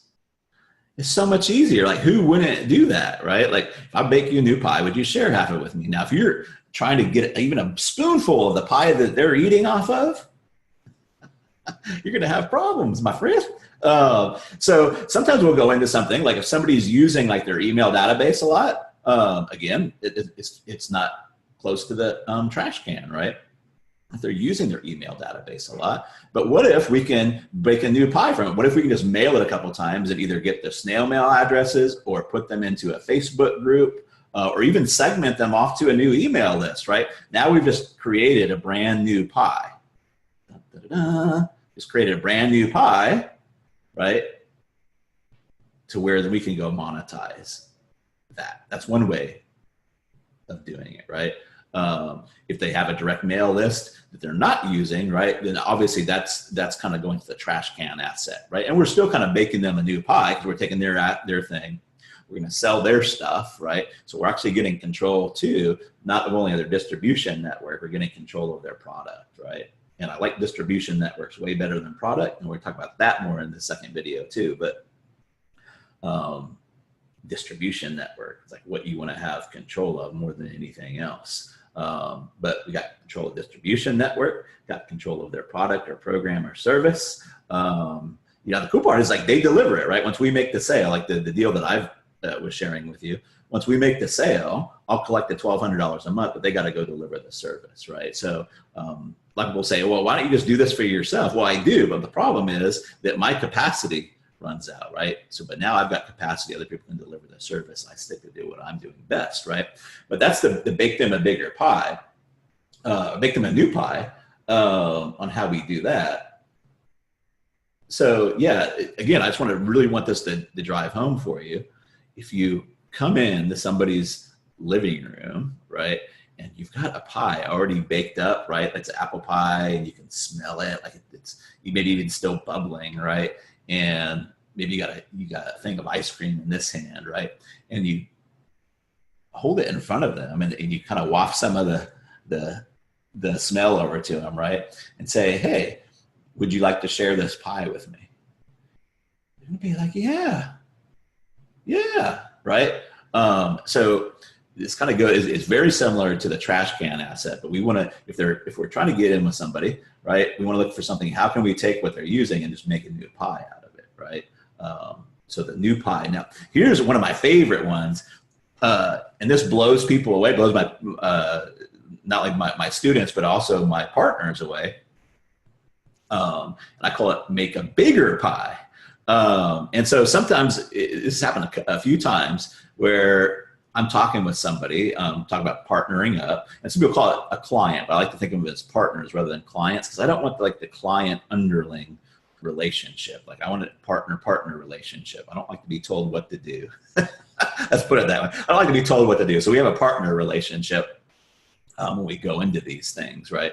But here's the thing. So like, you know, I do this all the time. So if they have like a $500 product, right, with how we position and how we can craft the package, a lot of times we can get that up to a $2,000 product, right? A lot of times we do $10,000 things and we make them $15,000 things, right? There's got to be some price elasticity there, and I can't go into a lot of that right now, but the key thing is like, how can we make them a bigger pie?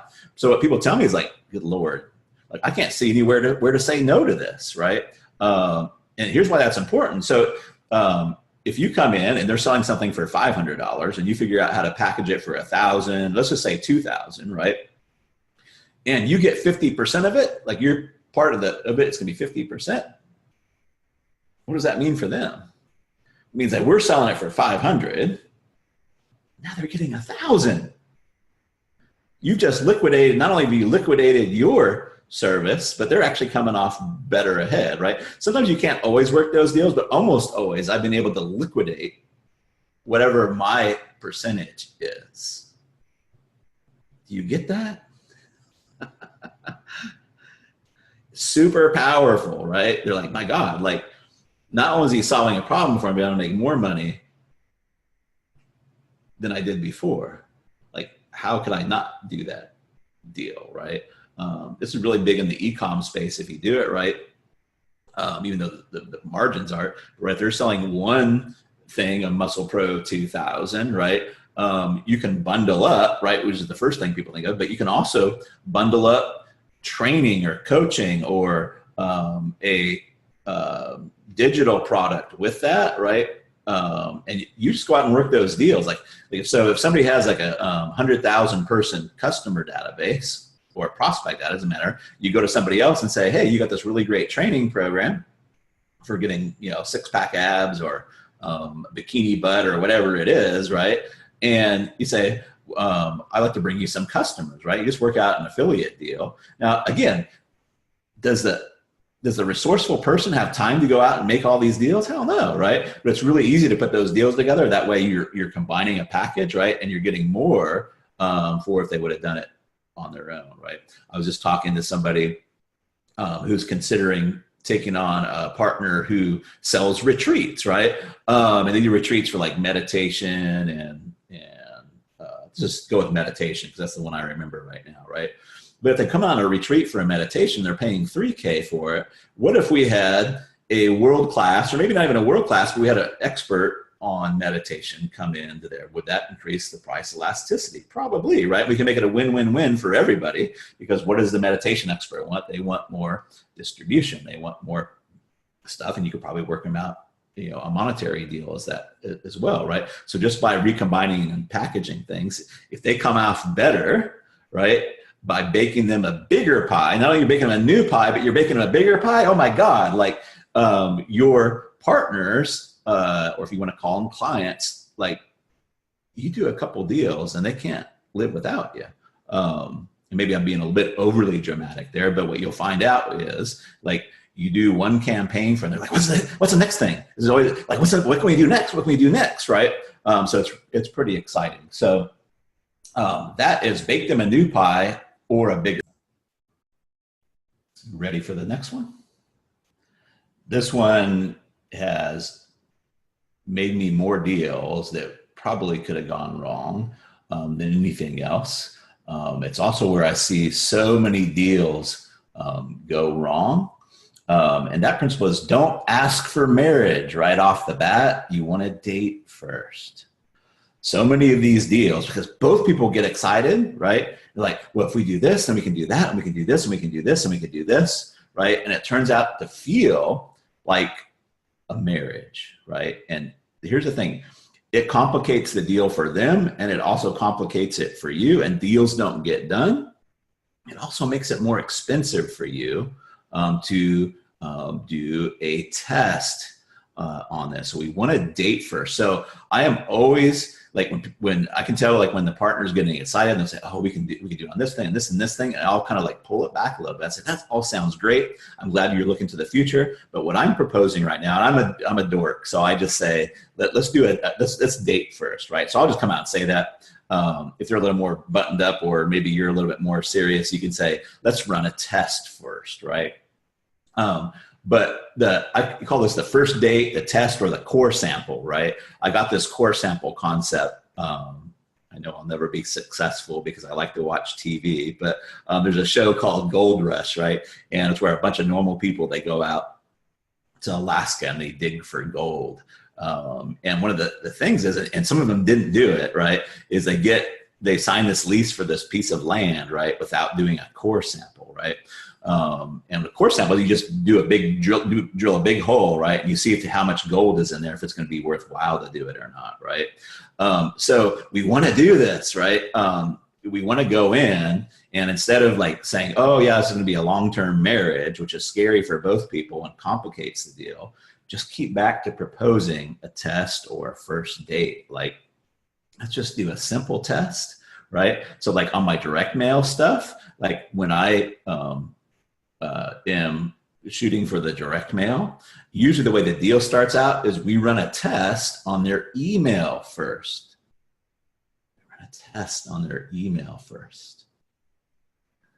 Now this does several things for us.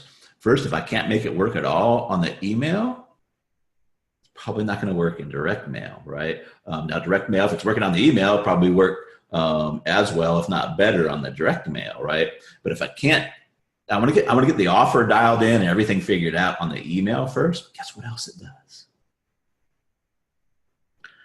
It helps me self-fund the direct mail, right? So if we run it on the email first and we bring in 10 grand or 20 grand or 30 grand, right? Then I can start running tests on the direct mail using that money, right? So I self-fund the next step.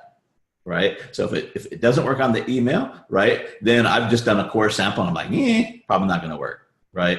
And I let the client or the partner know that, like, here's what we're doing. Right. But it makes it easy. It makes it easy to get in. It makes it easy to get out if the testing or the core sample doesn't go well. If they're expecting this to be a big, long marriage when you go into it and you pull out really quickly, like, 2 days after you've been married, you're like, wow, I'm filing for a divorce. It kind of feels kind of hurtful. Right. But if you go in, let's just say, let's have a few coffee dates. Let's have a few dinner dates, right? And those don't go as well. Then there's no hard feelings if you pull out, right? So don't ask for the marriage right off the bat. Date first, okay? Then here's the last principle.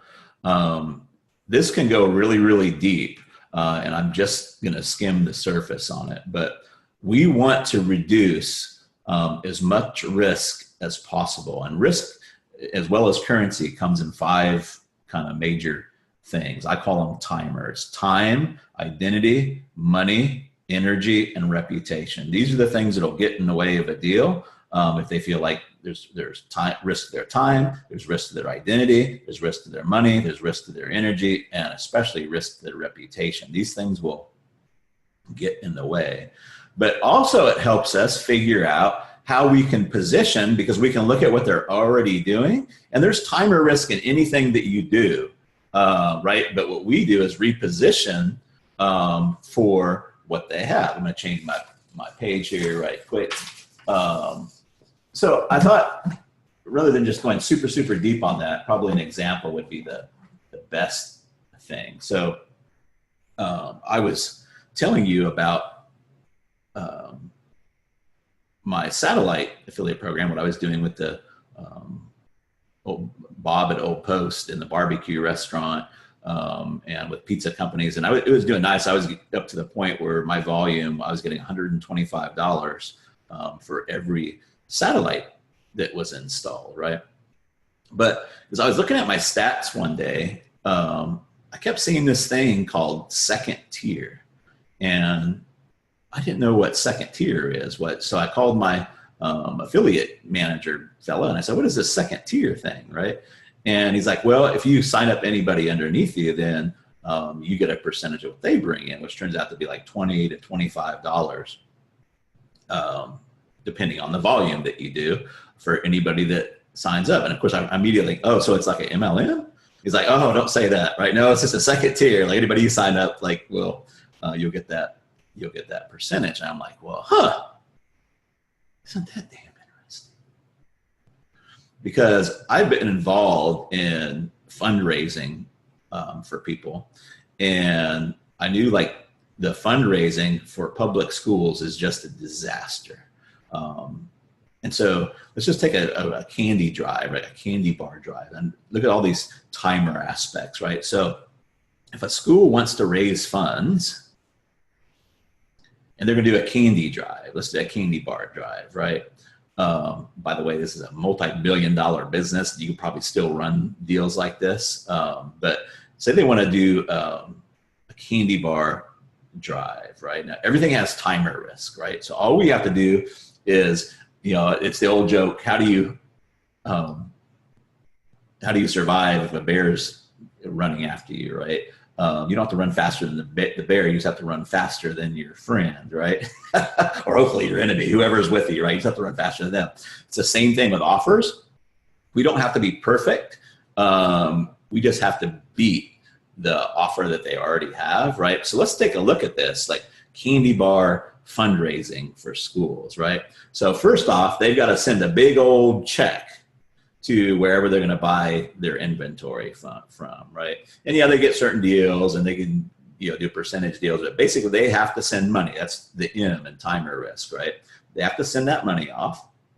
Then the candy comes, right? And they're obligated to sell so much of it. So that's like an energy risk and a reputation risk, right?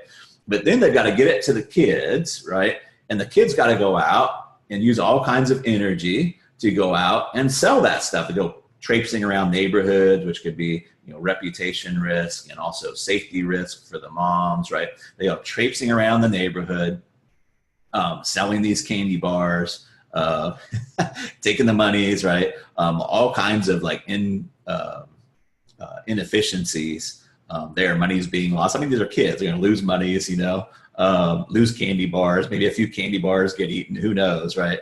But there's all this kind of, energy challenges, right? And if it all goes well, they might be selling like these, and they're overpriced candy bars, which, is okay because everybody knows what it's going for, right? But, if they're buying the candy bars for $1 and they're selling them for $3, they might be making $2 per candy bar, right? So just a lot of risk. You get that, how that's a lot of risk and how a lot of stuff that they don't like, right? But when I heard this second tier thing, I'm like, whoa, wait a minute. So they had, inside of your little affiliate center, they had flyers you could print off, postcards you could send out, all these things. But I started contacting public schools and saying, hey, how would you like to make $100 to $125 every time one of your parents signs up for Dish Network? There's no inventory. I'll print all the flyers, right? I'll handle all the expenses. All you guys have to do is send the flyers home with the kids. Ding, ding, ding, ding, ding, ding, ding. The kids became my distribution network. I think the site that I put up, one of my very first sites, I think I put it up with a program called Excite Pro, if I remember right. I think it's still up. It's myultimatefundraiser.com. I think it's got it on an old server that I still pay for because it's got the bum marketing stuff on there. But myultimatefundraiser.com, right? At the height of what I was doing, I had 5 public schools as my second tier affiliates, where I was getting a second tier affiliate, right? Taking advantage of their distribution network. And everybody benefited. The parents benefited. They got a great deal. They got a first month for free. The schools did amazingly well, right? Because they're getting $100 just for sending flyers home with the kids, right? It beats the hell out of the candy bars, right? So just tapping into that distribution network, bringing those two things together, minimize the risk. So you always want to look at like, what is it they're doing now? And if you're proposing to bake them a new pie, you want to take as much timer risk off of the table as possible. You know, this also means you got to be really, really careful who you accept as partners, right? And we'll talk about this a little bit as time goes on, because this is really easy. Here's the thing that I tell people, like, it's really easy to get people to say yes to that. And almost nobody believes me. They're like, oh, it can't be that easy, because they're so used to like going after the steak that people are already eating, right? And they're not building a bigger pie, right? And it's so hard to get, you know, clients and customers, right? It's hard for them to believe that the easiest part of this is getting people to say yes. The hard part of this, and I had to practice for a while. I still practice. Sometimes I'll practice, and sometimes I have to make my fingers, make my mouth do it. But I was like, you got to learn to no, thank you. It's hard sometimes. Like yeah, I'm ready to do it. No, thank you. That's like selecting the people, the right partner sometimes is the hardest part of this. Getting people to say yes, typically, is not the hard part to this, right? In the next training, we're going to talk about the process, right? Because the magic that once you got them to say yes, I want to give you my assets, right? Then you got to go cash flow them. So we'll talk about that in the next video. But I've got some homework for you guys. I should probably review a little bit. Let's just do a quick review, right, of the principles, right? So start with trash can assets or assets that are close to the trash can, right? Even if that's not eventually where you're gonna go, right? So like it's easier for me to talk about people's direct mail and then do the test on the email. Now, if you start making them money with the direct mail, they're gonna wanna turn over after the first date goes well, like they're yours. Like whatever, even if you wanna do front end stuff, they'll ask you to do front end stuff and you can say no to that, right? Because the margins will be too small. But once you make somebody some money, oh my God, the relationship changes amazing, right? So start with trash can assets. Resourceful people have resources, right? If you want to be the next Uber, go find an asset a lot of people aren't using, right? But you got to have billions of dollars and make that happen. Otherwise, go find a small but resourceful business owner or a small but resourceful company that has a buildup of assets or flow that they're not using. You know, flow would be like Bob Manson's carry out traffic coming through, right? Bake them a new pie, and for really, really easy and very, very lucrative deals, bake them a bigger pie. Don't ask for marriage right off the bat. Date first, right? Date first, get that test out there. Don't, spend all your money like bringing out your gold equipment and your miners and all that kind of stuff to find out there's no gold there or not enough gold to make it worth it, right? Do a real quick test, right? And then reduce your timer risk, right? Time, identity, money, energy, reputation, right? These are things that'll stop deals from happening. Stops anything from happening, really, change from happening. But I could literally talk a week on timer risk and how I use it. But let me share my screen because I've got some homework for you and an opportunity, if you do the homework, to get 1,000 Mojo Moolah. So let me see if I can share it. There we go. Let me bring my old file up. By the way, I'm going to give you guys this file. So homework number 1, let me know you watched this and if you're ready for the next training. Like if nobody's watching it, there's no point on me continuing it on, right? And again, like my low self-esteem, like I like to know people that are watching this. I like to know that they're getting something from it. So it would mean the world to me, not only to see it, but like if nobody's like watching this, like there's no point in continuing on from my perspective, right? I make most of my money doing this stuff. So just let me know.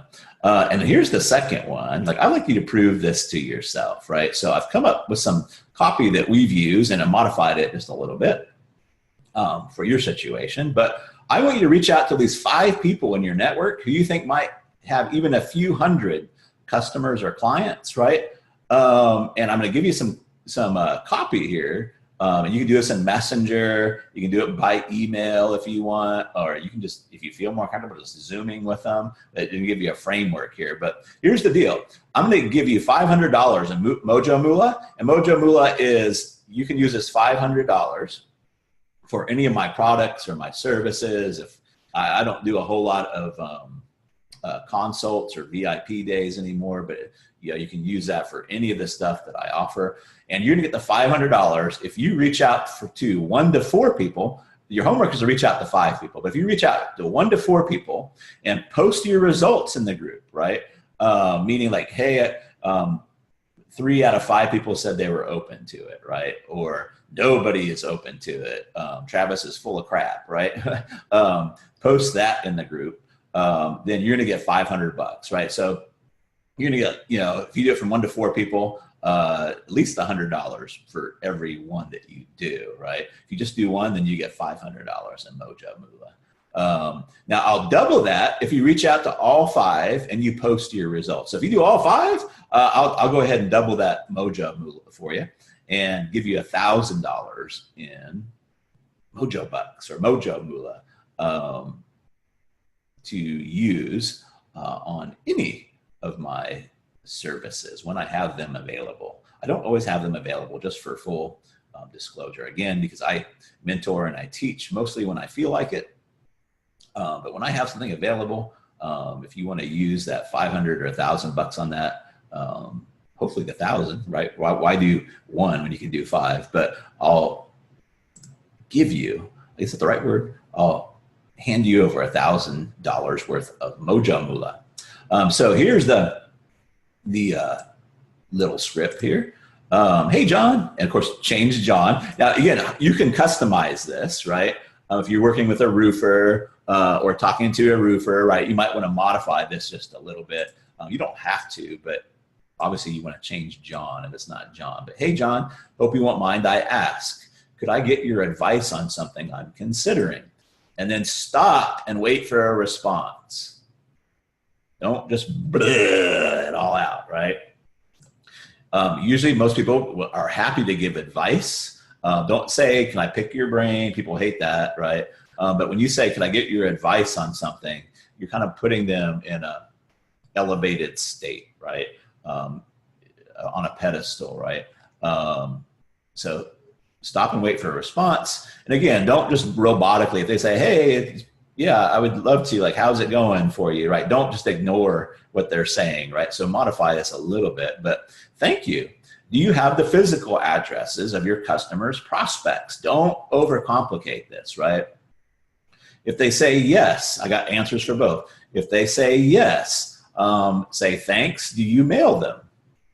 And whether they, regardless of whether they say yes or no, and probably what you're gonna find if they say no, they're gonna probably come up with an excuse. No, I just don't know what, I don't have the time, or they're just sitting there.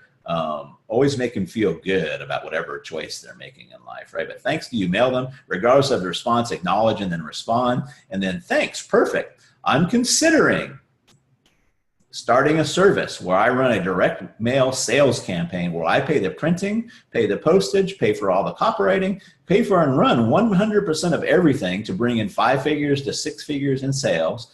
And I'd only ask to share in the profits if I'm successful. What do you think?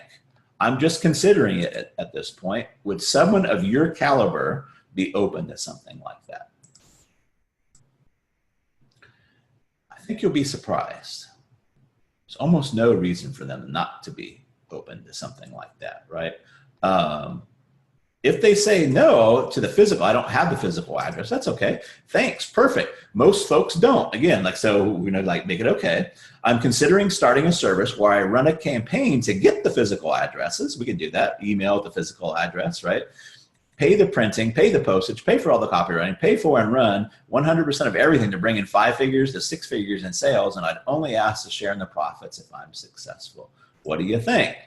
I'm just considering it at this point. Would someone of your caliber be open to something like that? If they say yes, they're open, that's encouraging. Thank you so much. Advice from a gentleman of your caliber means a lot. If I decide to run with this, may I reach back out? And they're probably going to say yes. If they say no, they wouldn't be open. Thank you so much for shooting it to me straight. I don't want to overextend my visit. Any advice you'd have for me on what would make this more appealing to you? Usually what you're going to get is they don't understand for somebody because it's so new to them that anybody would do this, right? Or they're going to be concerned about how they would look, the reputation risk, right? Well, it depends on what you're sending out. I want to see that kind of stuff. Perfect, right? So what you're saying is like, if you were comfortable with the pieces we were sending, you'd be open to this. Yes, perfect, right? So that's your homework on this. Let me change this back to my old screen. Hopefully you're not tired of looking at me yet. And that's it. That is the FIT training, right? Your financially indestructible training. You get these core principles down. You find a process, which we're going to talk about in the next call, to where you can cash flow, like getting the deals. You get the asset under control first, then you need to process the cash flow, right? And then I'm going to show you how to annuitize and make it really efficient, which is in the Live Free section of this training that we're doing, right? So again, do your homework. If nothing else, let me know that if you want more videos or if you're tired of listening to me talk and looking at me, I can handle that too. I'm a big boy. It'll probably ding my self-esteem for a little while, but I'll get back on the horse. So but I'd love to know how this plays out for you. Talk to you later. Hey, I wanted to talk to you a little bit about how I rifle when I am, instead of using a shotgun, when I'm looking for a company to invest in. I thought I would do this with Saveri's thing because it would seem like his options are limited, right? Looking for Finnish companies, right? And that doesn't appear to be the case here. So kind of what I did here is, first thing I did, I just went to Google and I said, let's look for some companies in Finland, right? So I just said Finnish SaaS companies, right? I also did Finnish education companies, which comes up with stuff too, right? Because his natural monopoly is going to be a company in Finland, right? He's going to have his own natural monopoly there because he speaks Finnish and he understands the culture and the language. They're going to probably take a call from a Finnish person over maybe a US person, because they're going to understand those kind of things, right? So there's this site called GetLocka, apparently, and it just lists the top SaaS companies. This is only in Helsinki, which may be the only metropolis that has all these, right? But here we got 6 people here, 1 million and above are here, right? But let's look at Supermetrics. So I went and I looked at the Supermetrics, and usually the first thing I do is I go to the About Us page, right? Because I want to see what they're proud of, right? I want to know a little about their origin story because that's going to be a great place to start my warm-up or conversation, right? So they tell a bit of the story about how he found this, saw the problem, more likely to win the glorious prize of a Google t-shirt, right? This is great. Like, you can talk about this in maybe an email or something like that. Michael decided to give it a try despite 0 experience in programming. Working from a couple nights straight, Michael finally solved the problem, applied to Google and won the t-shirt. So he realized moving data into analytics and reporting platforms was shared pain of millions of web analysts and marketers. The pain not only for Google Analytics users, but for users of thousands of other marketing technologies. Now, understand this. This would be boring as crap to me, right? But if you like stuff like this, right, this may be a company that you want to invest in, right?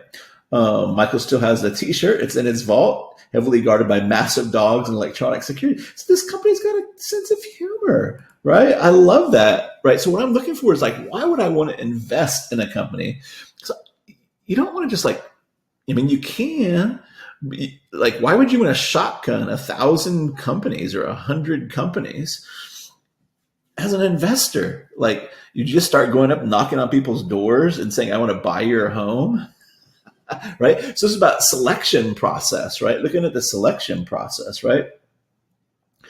And here's a bunch of other folks there. We get an idea of what size they are, right? They're taking investments right now, right? Supermetrics, they've been in Business Insider, Marketing Lab, PPC Hero, CMS Wire, Quora, Google, right? Those kind of stuff, right? And there's just a bevy of stuff that we can find out here, right?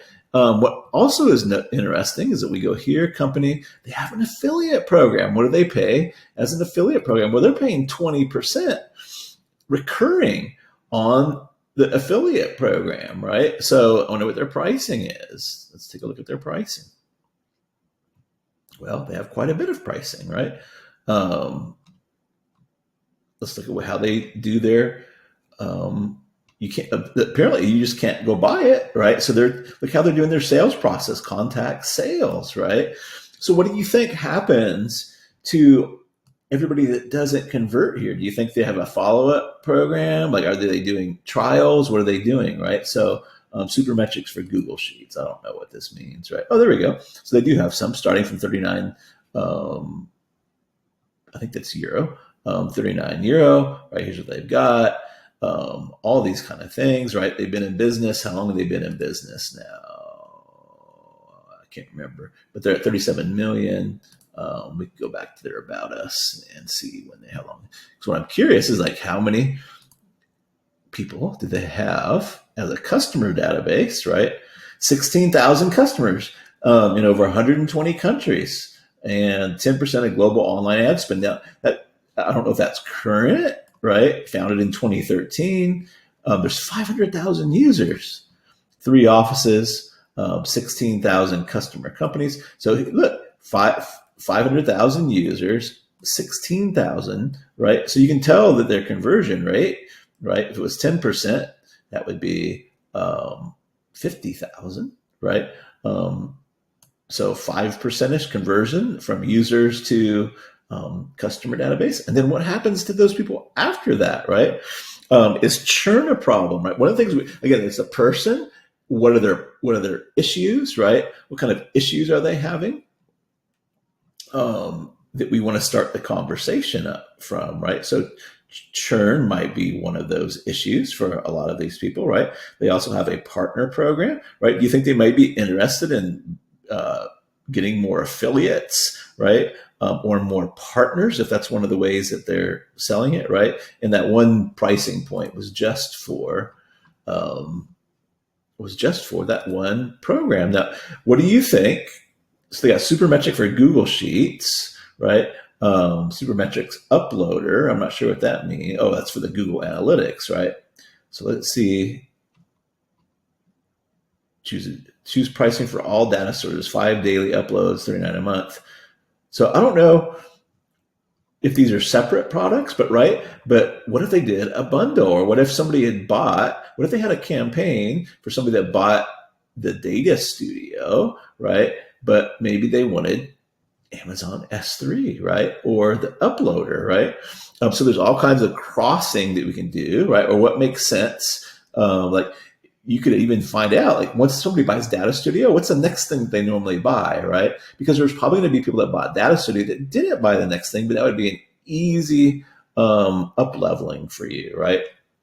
So I'm just looking here, and here's what else is neat, right? Again, this is 2021 as we make this. I looked for his Facebook profile, right?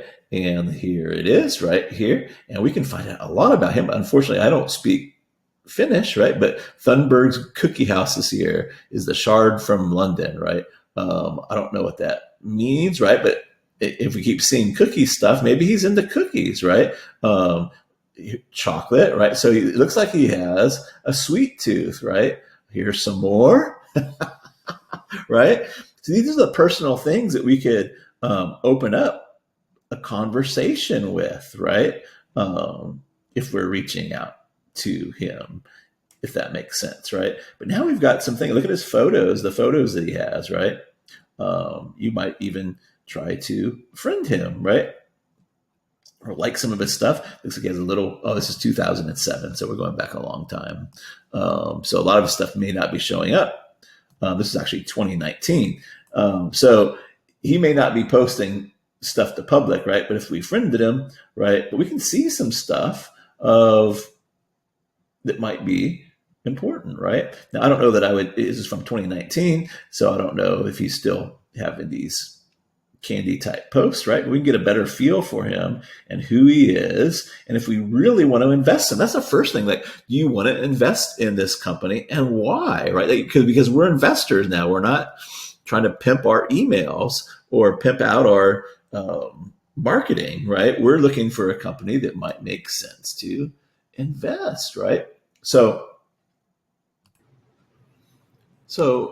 they're actually, when you look at this, right, they've got a bunch of, look at the resources they have: webinars, podcasts, blog, template gallery, customer success stories, right? So these are all little things that we could get nuggets from, right?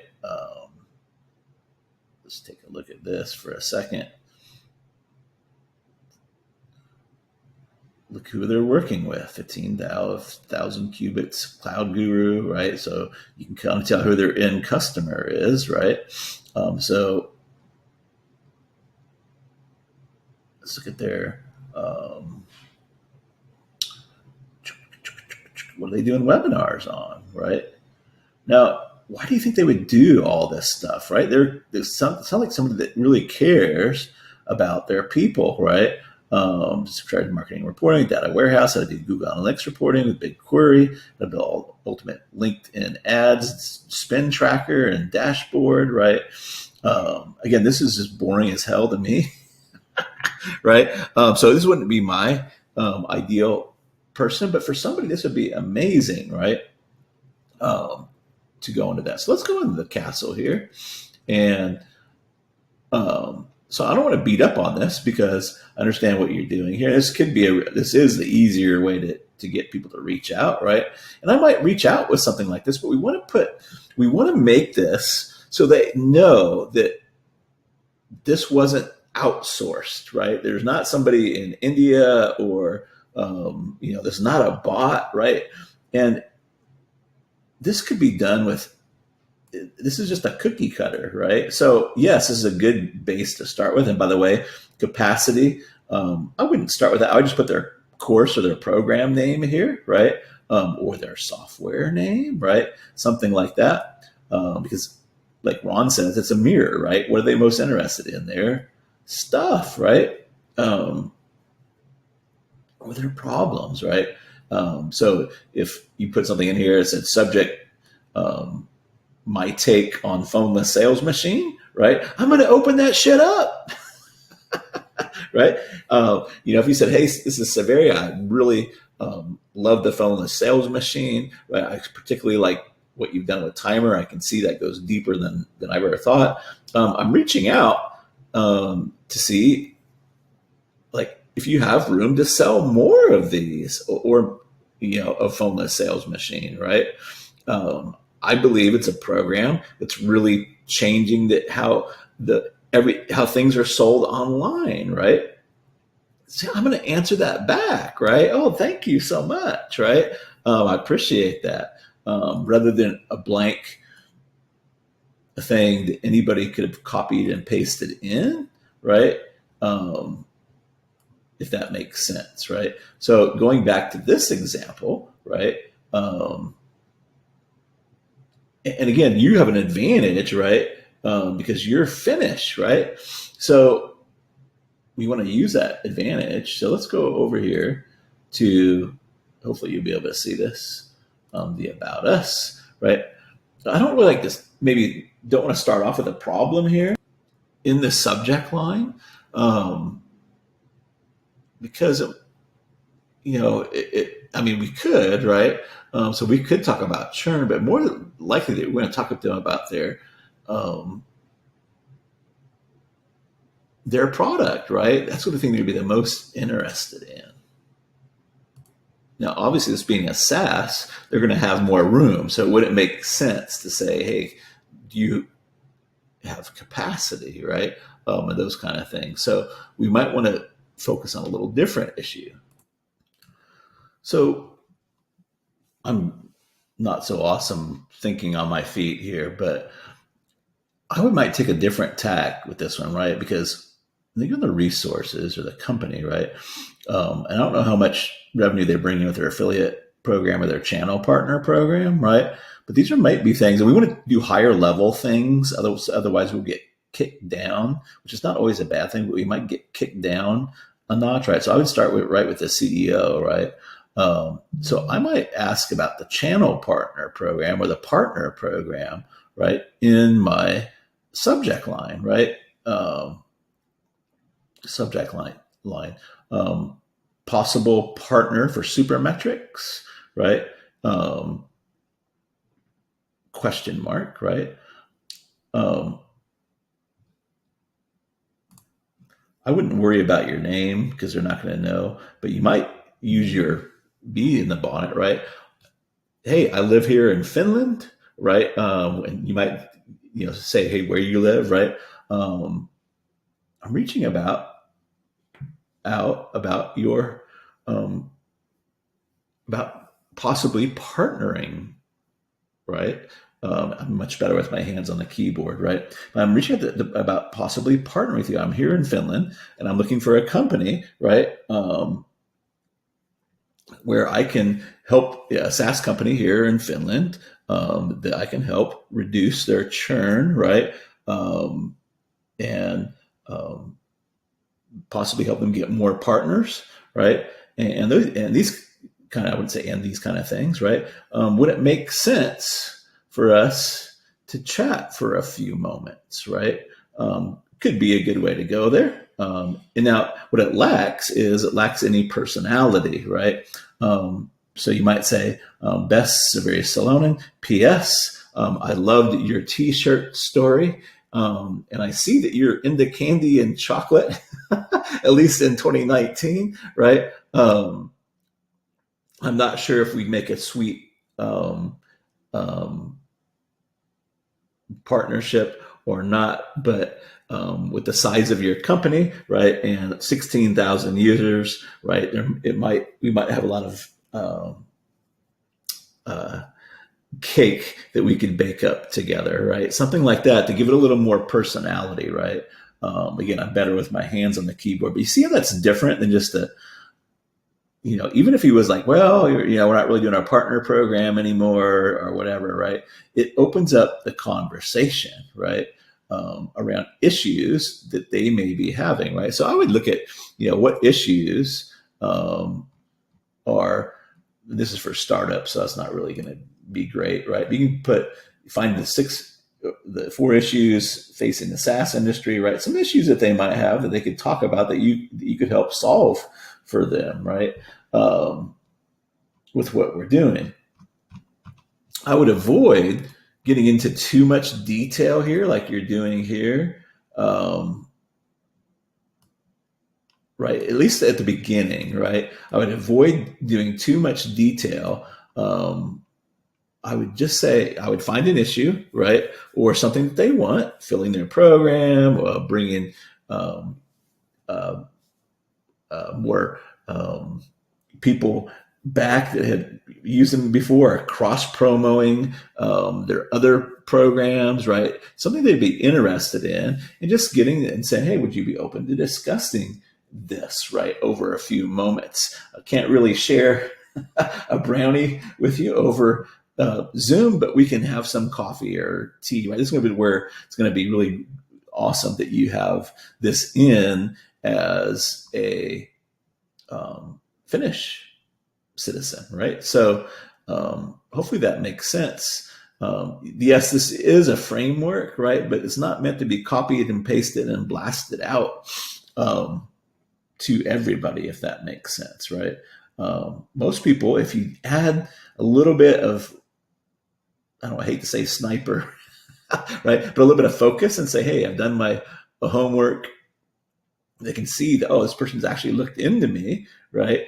He knows what my company's about, right? They're going to be more open to jumping on Zoom for a minute. They may have a question like, well, are you trying to sell me something, right? Hey, I apologize. I'm not trying to sell you anything, right? Here's the way I work. I'm an investor. I'm looking for a company that I can believe in, that takes good care of their people like you do. I can tell by all the webinars and all the case studies that you take great care of your folks, right? So I'm opening to partnering with you, where I act as an investor and invest in a campaign to help you reduce churn or bring old customers back, or cross-sell some of your opportunities, right? I can't help everybody, but I thought with the size of your company and what we do, it might make sense to get together, right? So you can have a follow-up, right, on that, but I wouldn't go really, really deep on where I do this on only on a commission-only basis, blah, blah, blah, blah. Let's save that for the coffee date, right? And because you want to see if they've got the goods to work with you, right? And they may not, right? We don't just want to assume that, right? If that makes sense. Anywho, I'm rambling on a little bit here, but I kind of want to just like, let's make this a little bit tighter, right? Let's spend some time going into the more details, right? Again, a shotgun approach can work, right? But it's stressful, it's hard, right? So just, we don't need a lot of people, right? We want to really look at like, who do we want to invest in, right? If you're going to give $10,000 to somebody, like, do you really just want to go out there and blanket everybody, and the first person to respond is who you're going to work with? Right? And I'm being a little bit over the top there, but I think you get what I'm saying. So there you go. I hope that helps.